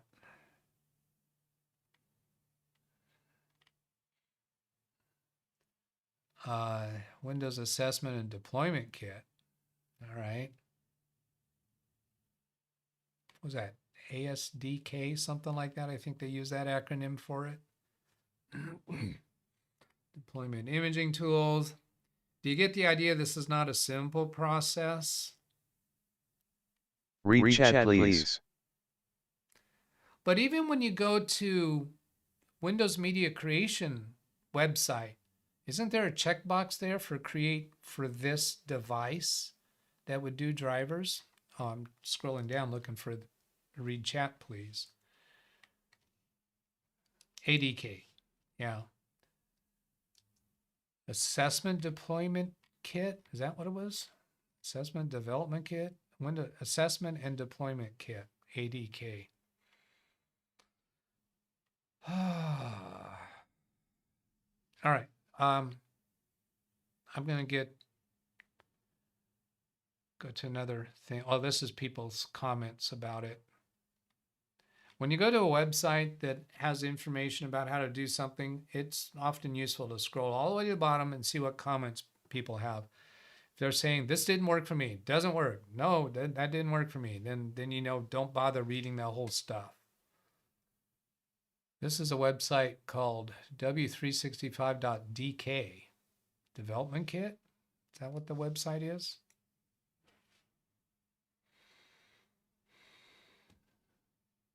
W365 DK. Oh well. Media creation tool. Create installation media for Windows. Windows 11. Go to download Windows 11 site. Download create installation media before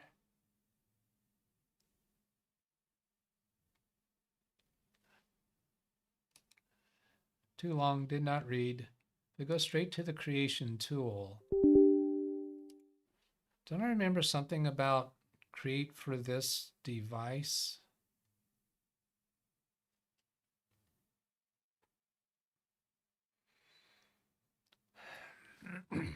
Except, wait, is he going to do a fresh install of Windows 11 on Big Beast build while he's live streaming?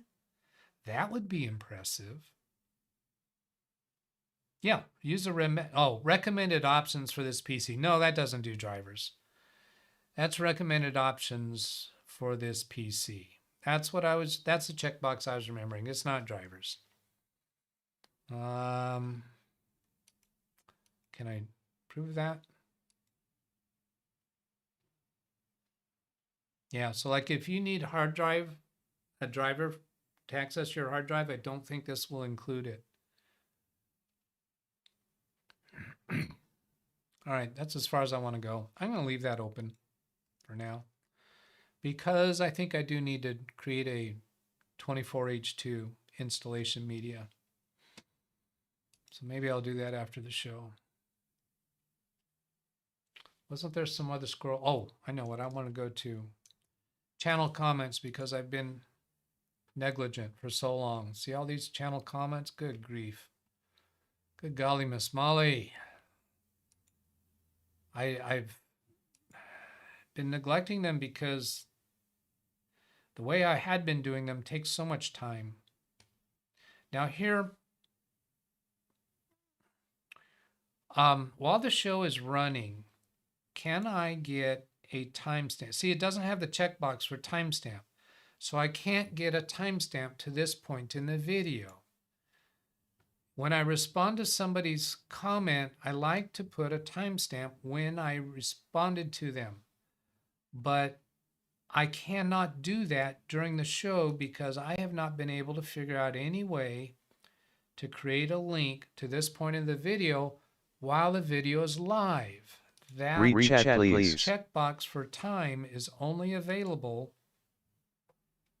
after the live show is done.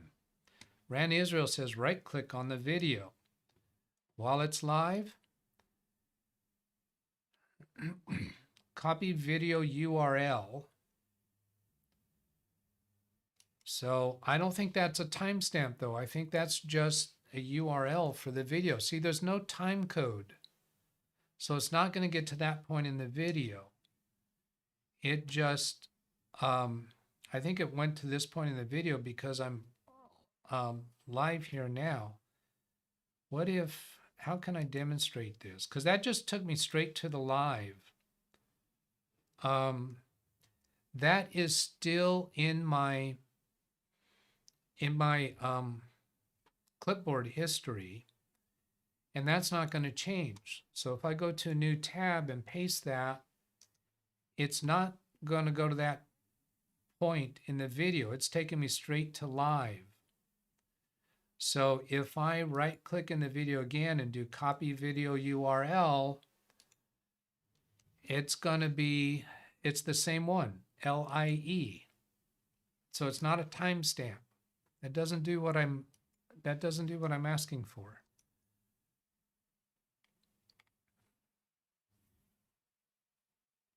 Yeah, irrelevant for a live stream.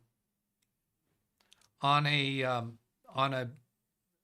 previous video, like if I go, let's go to, we'll go to Ken Stout's channel. If we go to one of his live show on the replay, it's not currently live. Any point in the video, we can go to share and do this checkbox here and copy that. So now you can see in my clipboard history, that has a time increment. Now that video has been playing for a little while. If I right click in the video and do copy video URL at current time. So that's a right click, then a left click. This is a left click and a left click and a left click. So it's fewer clicks to do that. It's 2 clicks instead of 3 clicks because we are computer geeks. We care about that kind of thing. And we see there's two different time increments. Recheck, I please. took those at 2 different times, but I can't do that during a live. Manually append to the video URL. I've considered that. The problem is, let me point out the problem of that. See that if I pause this here, and that's at 8:03 in the video. If I copy the video URL at current time and then go look, what is that time code? It's 483. It is not the number of minutes. So yeah, I've thought about that. Could I do it that way and just put the T equals? But no, it's because you don't know what time YouTube is going to consider that to be. If you do 8:03 at T equals 8:03, that's going to be somewhere else in the video. So nope, that was a reasonable idea. I had the same idea and it did not check out. Number of seconds. Is that what it is? So 8:03, so 8 times 60, 563 seconds, right? Did I do that right? 8 times 6 is not one of my best. 8 times 6. 483. 483. Is that what it came out to? Oh, it is. Excellent. Awesome. Awesome. Number of seconds. Okay. So here is today's show. We are live. So if I take copy video URL and come over here to someone's comment, Tony, I'll pick on Tony, reply, and if I let's see, is it, there's the question mark. So do I got to do question mark? Yeah, it looks like that. So this question mark T equals question mark T equals, and then the number of seconds. And if I look over at OBS right now, it shows me 1 hour 54.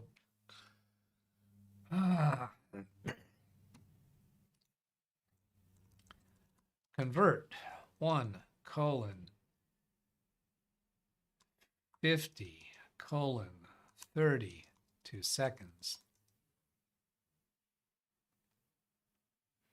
I don't want minutes to seconds. I want hours and minutes to seconds. So I guess I've got to do the extra math. 110 minutes to seconds. 660 seconds. Geez, is this complicated or what?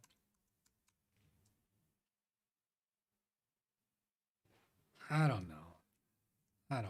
Jeez.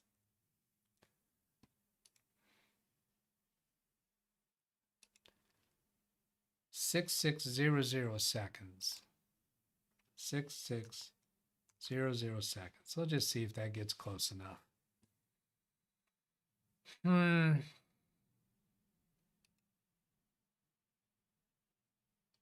look at that. It looks like it took me to a point in the video that was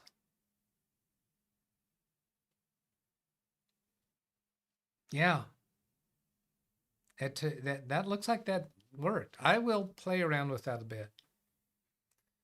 Off stream. For now, let's see. Alice, good show, good topics. Thank you. Let's see. Jess, IEC, this is regarding the repairing HP all-in-one computer. I have a new all-in-one HP computer. I'm sure mine will be a little different.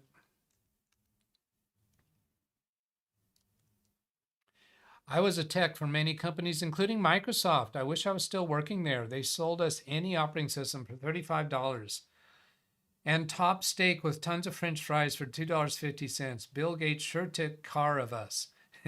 Anyway, I just don't. This is Jesse's first experience. Jesse, male or female? Looks like male from that picture. Yeah, we have fun about typos. Don't worry about it. Anyways, I am going to open mine and upgrade the memory. I will add additional memory, an additional memory card, and see if I have a spot to mount an SSD drive.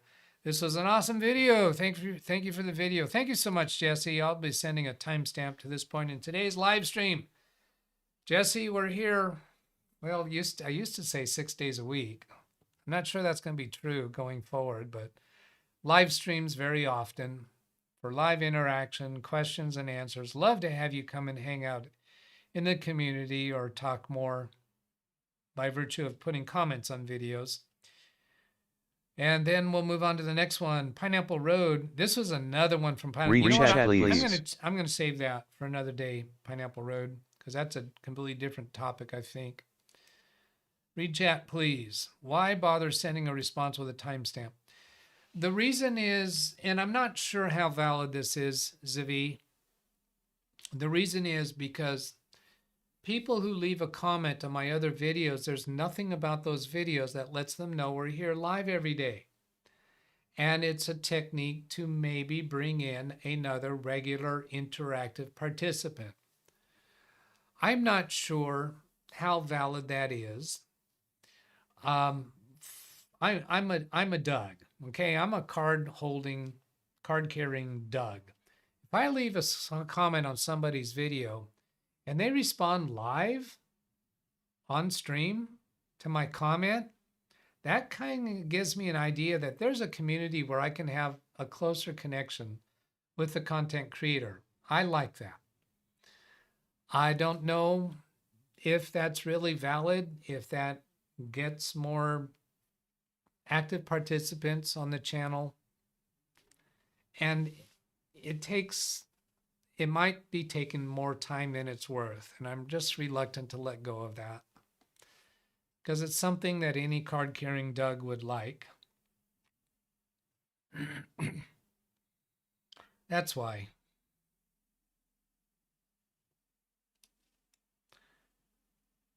It's a conversation between them.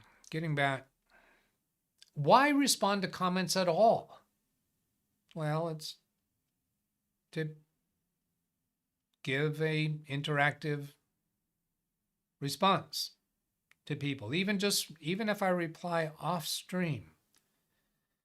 When people leave comments, when I leave a comment, I always like it when I get a reply, a response from the content creator. Getting a video response, I think, is even more significant. Some of you aren't going to care about that at all. You're going to think, no, that doesn't matter. Don't bother. Now this is fun. Godzilla. I'm Godzilla. Godzilla. Says, haha, there's a circle for you. I have an HP AIO also. And I went to electronics repair school video first and then to yours. The reason that's a circle is because in that video, I refer to a video from electronics repair school. So he first went to electronics repair school and then came to my video, and my video refers to electronics repair school. Godzilla, I have live streams here many times a week. The frequency might be changing. Love to have you be involved with the community. David Moreno, excellent video, my good man. Just what I needed for resetting my daughter's Dell laptop. And that was how to do an out-of-box experience, basically with no Microsoft account. So David Marino, also, we're here several days a week with live stream videos, responding to people's questions and comments. Although I'm kind of in a transitionary mode right now. Muzam Milamed. Thank you and your Windows Daily playlist. I wanted to know how Sys internal suites works. And with your explanation, I can apply them to my system and understand. He's responding to a video about auto runs from Sys internals. Windows Daily number 19. We just recently did, I don't know, Windows Daily number what? High 400s. And now that series is done, over with, gone. Alice, I'm not going to give a timestamp for. The others I'll be giving a timestamp for. Another one, great show. Thank you, Alice. Love your comments. Thank you so much. How to upgrade Windows 10 Home to Windows 10 Pro. This was extremely helpful. Thank you very much. I have recently deliberated whether I should just go do thumbs up and heart on all these and not do it on live stream. Jury is out. I don't know. Darren Gilholm. Say the community here, we know each other. I know Mr. Book is Darren Gilholm. He gives happy face on that video. Thank you, Darren. Jim KJ3N. I know his last name even. If the majority don't have an issue with the time shift, don't hold up on my account. Yeah, I think I'm pretty well satisfied. I'm not going to change my time on Saturdays. And we have a comment from Carrie Holzman that we're approaching here on that same topic. Parker Morse to Greg M. If you're still having problems with the Roku player or TV, here's a link to Doug's video from Monday with that comment that I left. I didn't understand what he's saying there. I think all he says is that he fixed his. I don't think that he actually gave what the fix is. Parker, you should make it more direct. You should just actually say what you're saying, not a link on to find, scroll around for something. Just say what you're trying to communicate to him. Otherwise, we're just chasing down rabbit holes to try to figure out what you're trying to communicate. Oystein. See, I know what Oystein's name is. and seeing it always Hogg. Thanks so much for fixing my secure boot problem. That's when I showed how to fix it. When you go into BIOS and it won't let you turn secure boot on, I showed the fix to that. Kerry Holzman responds to that also, but turned out that did not work for him, and that's what he's showing the resolution on his show today. Phil's Todd, we see his name in chat showing up the same as his channel name.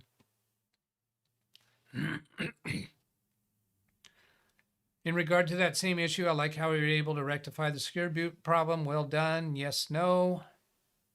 You have to understand the exact question they're asking, sometimes a bit confusing. Oh, that was in reference to where it was saying the save and exit, not unsaved, exit and without saving change, something like that was weird. You have to understand the exact question they're asking. Sometimes seems a bit confusing. Just take a step back and evaluate it. It becomes clear. Actually, my response to that is that if you look at it a little bit clear, it seems to come clear, but then when you ask it again a different way, it's not clear. So it is still really, really weird. I think even when you come up with an explanation of how to understand it, you look at that even further and no, it's still not clear what they're asking. This is where Kerry Holzman was saying, thank you, well explained. When I showed how to get secure boot mode turned on when it's refusing and it says you have to be in user mode and doesn't explain how to do that. Well, that didn't work for him, and it turned out the reason why is because the computer that he had that was sent to him for a review did not have the keys in BIOS the way they're supposed to be. Today, during his live show, he's showing how he's showing the BIOS that he received from the manufacturer. I don't think it's right to call it a BIOS update because they haven't published it on their website. I think it's just the BIOS for some reason wasn't on the machine that they sent to him. Hopefully he's got more of an explanation from them about that. I'm going to give him a thumbs up and a heart. I don't need to give him a timestamp because he knows I see his comments. Parker Morse said, great show. He's around often enough. I don't need to give him a timestamp. Kerry Holzman, in response to the conversation the other day about SpinRite, if you have backups, you'll never need SpinRite. I disagree with that. There are occasions where you might, because you might have a drive. One of the things that SpinRite can do is bring a drive that is not functioning properly back into good service. Forget about needing any data off of it. It's not really a data recovery program.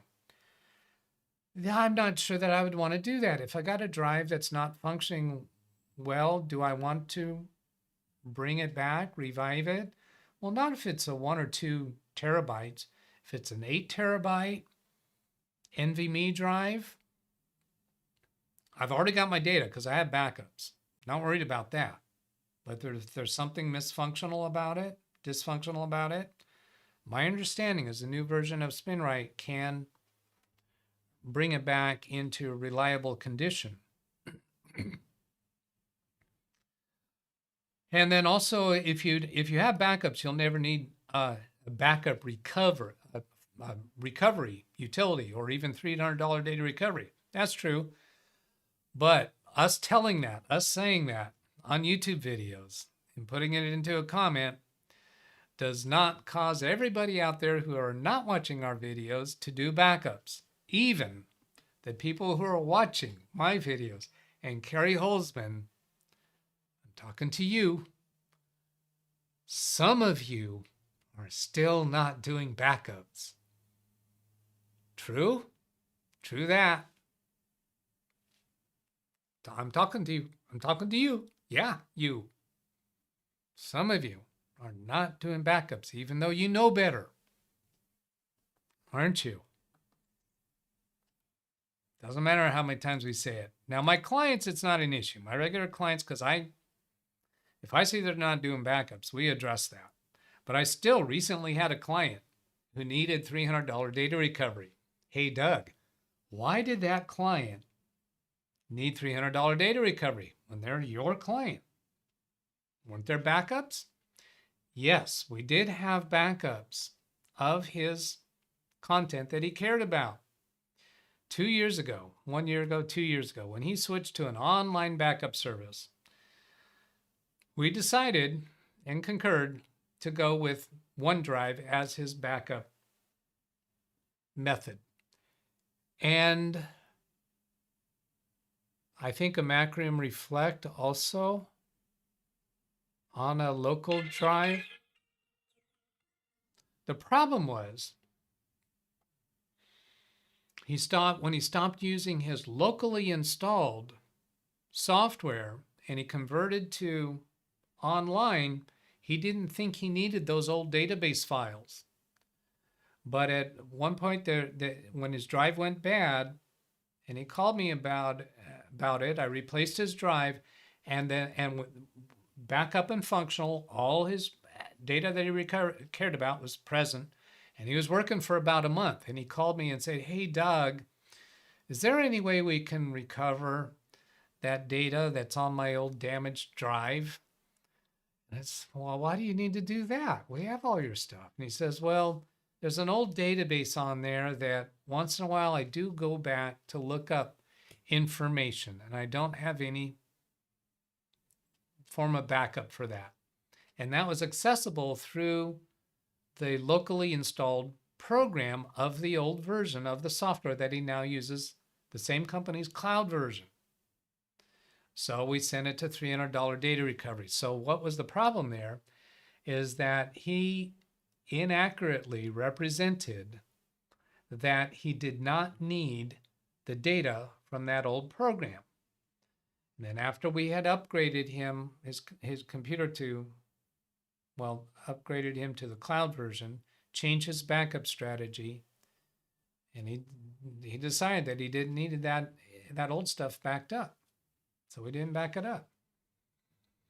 And when he called me about that, I went looking through my drives, because I often, when a computer comes in here, I will do an image backup to my external drives and just keep that, leave that set. But I don't have a good indexing of that. So I went and looked through several drives to see if I had an old copy of that, because we didn't need a recent backup of that. We could use a 2-year-old backup of that database. One of the problems is that it was a SQL database.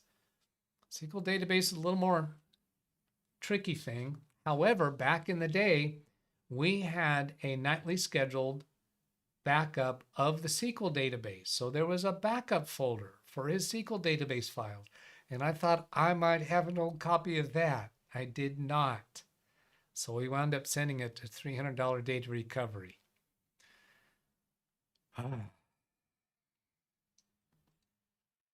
Power supply testers are a waste of time, in my opinion. I'd agree with that. Yes. I told you I bought one. I don't know that I've ever used it for real purposes. I think I bought it mostly out of curiosity. I think this was Jeff Ryman asking about PSU testers. Now, his use case for that might be that he's got some power supply sitting around and he just wants a basic rough idea. Is this one even outputting voltage? That doesn't say that it's going to operate a computer, but I think what he was doing is he had some power supplies on hand, and one of these power supply testers could be justifiable to buy one, to be able to just plug the power supply into the wall, plug this device into it, and does it at least pass that level of test? That could be a justifiable reason to get it. Not really for troubleshooting whether a power supply that is currently in a computer is the source of the trouble. Just swap out a power supply. That's more accurate testing results. Absolutely agreed. Carrie doesn't need a timestamp. Another one from Carrie.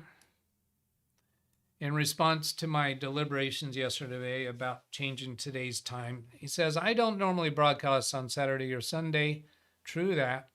However, typically from November through Christmas, I get a lot of review requests and new CPUs are released. To keep my schedule, I'll broadcast overtime and on weekends until things go back to normal. No reason for you to adjust your hours. This is all temporary for me. As far as weekends go, And he says, thank you. Thank you so very, very much, Carrie, for offering that. My interest really in considering that was out of courtesy to the live audience that we both share. I just felt uncomfortable that the live audience that's currently watching and interacting in chat, if they say, oh, I'm going over to watch Carrie's now, they might feel a little uncomfortable about that. So that's why I was thinking about altering the time. And then I wind up, no, I'm just going to tell you. If you want to go watch the start of Carrie's show, go do it. That's fine. I'm not offended by it, and I don't think Carrie is either. If you go in an hour into his show and say that you just got there, be careful about what you say in chat. Don't ask Carrie to tell you what you missed. No, just don't ask me that either. Watch in DVR mode, or just don't watch. Just don't make comments in chat that you might not be up to speed on. That's just that's stressful to the content creator. Well, I am 10 minutes overtime. How about that? Yeah, I'm not going to go back and read this chat message that I missed. You didn't do a !C that I've missed. I'm going to go confirm that. I'm trying to reduce the amount of stuff that I do after show, so I'm not going to go back. That was the last !C I did hear at the time. And I'm just scanning through. Greg M said amen to that, to something back then. I think I saw it at the time. Yeah. Oh. Channel news. Next week's schedule might be different. I'm pretty sure it's going to be different. Oh, wow. Whoa. Hey, wow. Awesome. Abdulazim Patel. $50 super chat. So awesome. Thank you so very, very much. And this is showing that you're not a moderator.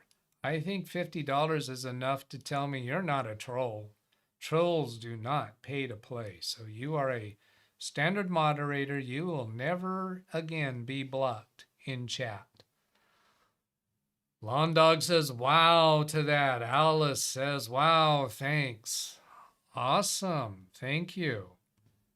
Is this a heart for me to click? Yeah, that's for me to click the heart. Oh, and I can even reply there. Be the first one to reply to the super vet chat. Thank you so much.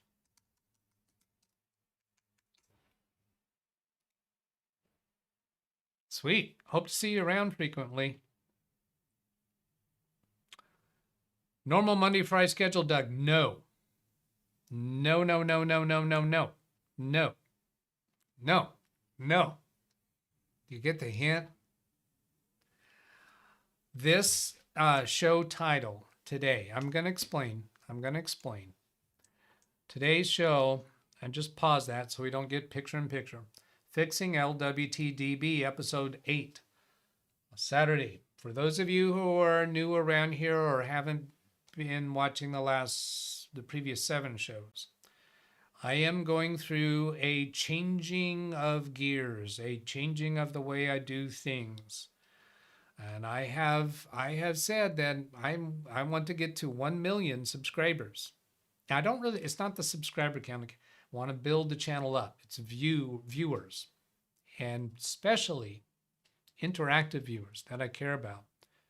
I think 1 million is doable. It may take a long time to get there, but point is, I will not get there the way that I have been doing things. The definition of insanity, who did that come from? It was from Albert Einstein.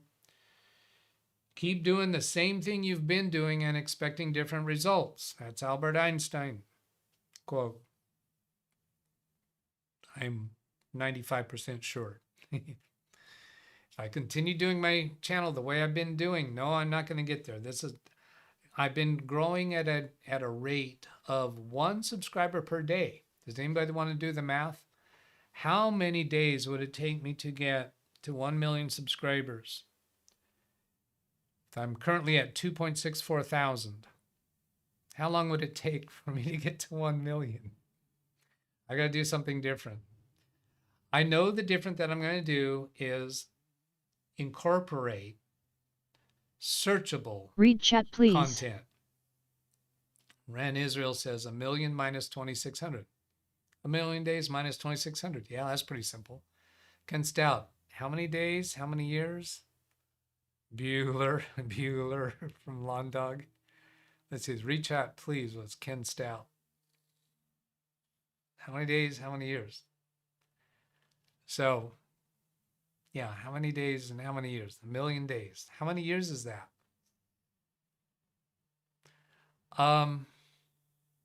So I gotta find a way to carve out the time to create videos for searchable content. So the way I'm going to do that this week, future weeks might be different. This week, no show on Tuesday and Thursday. I'll do a Monday, Wednesday, Friday show. Tuesday and Thursday, I'm going to devote that time to creating searchable content. Now, I've already started editing the video for, the fan replacement on that laptop. And I'm editing it down. I want to get that down to like 3 to 5 minutes in length. And then publish that as searchable content so that when somebody searches for fan replacement, I'm undecided yet whether it's going to be incorporated into a live stream or as a separate published video. I think I'm probably going to try both. But I have to do some searchable video content because I still have my most popular video still producing more views than my current videos is searchable content from the past that shows up in Google searches. I have to do searchable content. So all the extra fluff, the trailers are not going to build the channel. The SpeakerBot stuff is not going to build the channel. All this other stuff that I've been spending so much time on, the bumpers, even replying to channel comments, lots of stuff that I do that takes a lot of time that is not actually achieving the end result. Searchable content is what it's got to be. Lawn Dog says it's 2,740 years. Ken Stout says 1.66 years for 1 million. No, 1.66 years. 1 year. 1 2/3 years. He thinks that's how long. He didn't do the math right. Why don't you do live shows and then extra content, Alice says. Yeah, and live shows is still going to be very much the channel, because to provide live interactive help for people, that's still what I want to do. But I have to have the extra content. That's exactly what it's going to be. There's still going to be live shows and the extra content. But I cannot produce live shows with the frequency that I've been doing and create extra content because I don't have extra time. So I've got to find some other way to cut out some of the live content. And I think as I get better about creating the extra content, more skilled at it, that I can do it quicker than what I'm currently doing.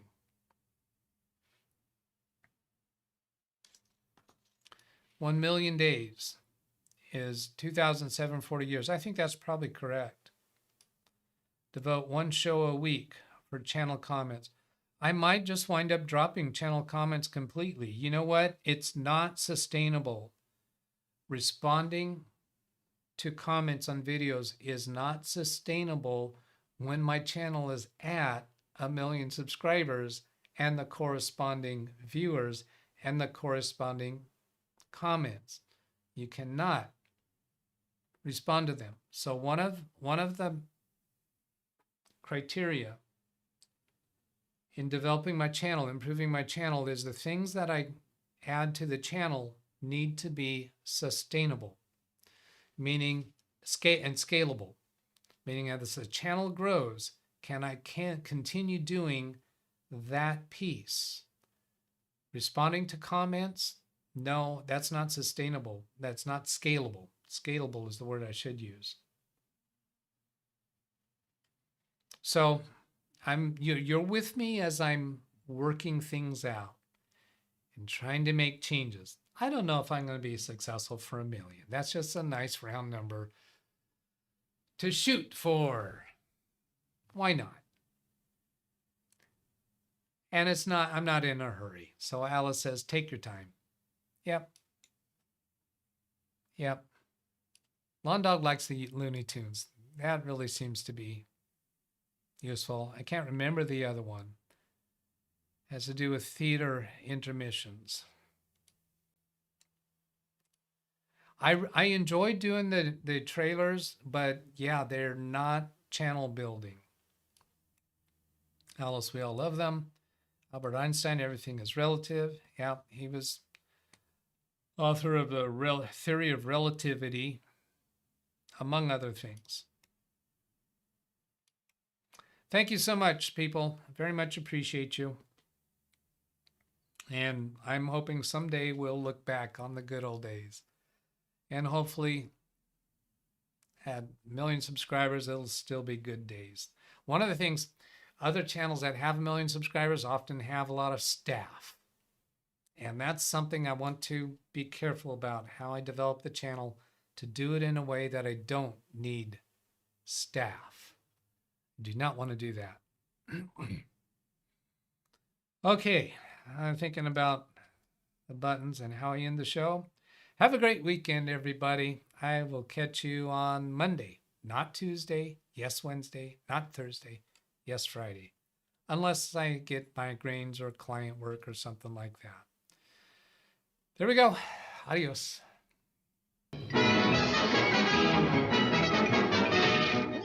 That's all, folks.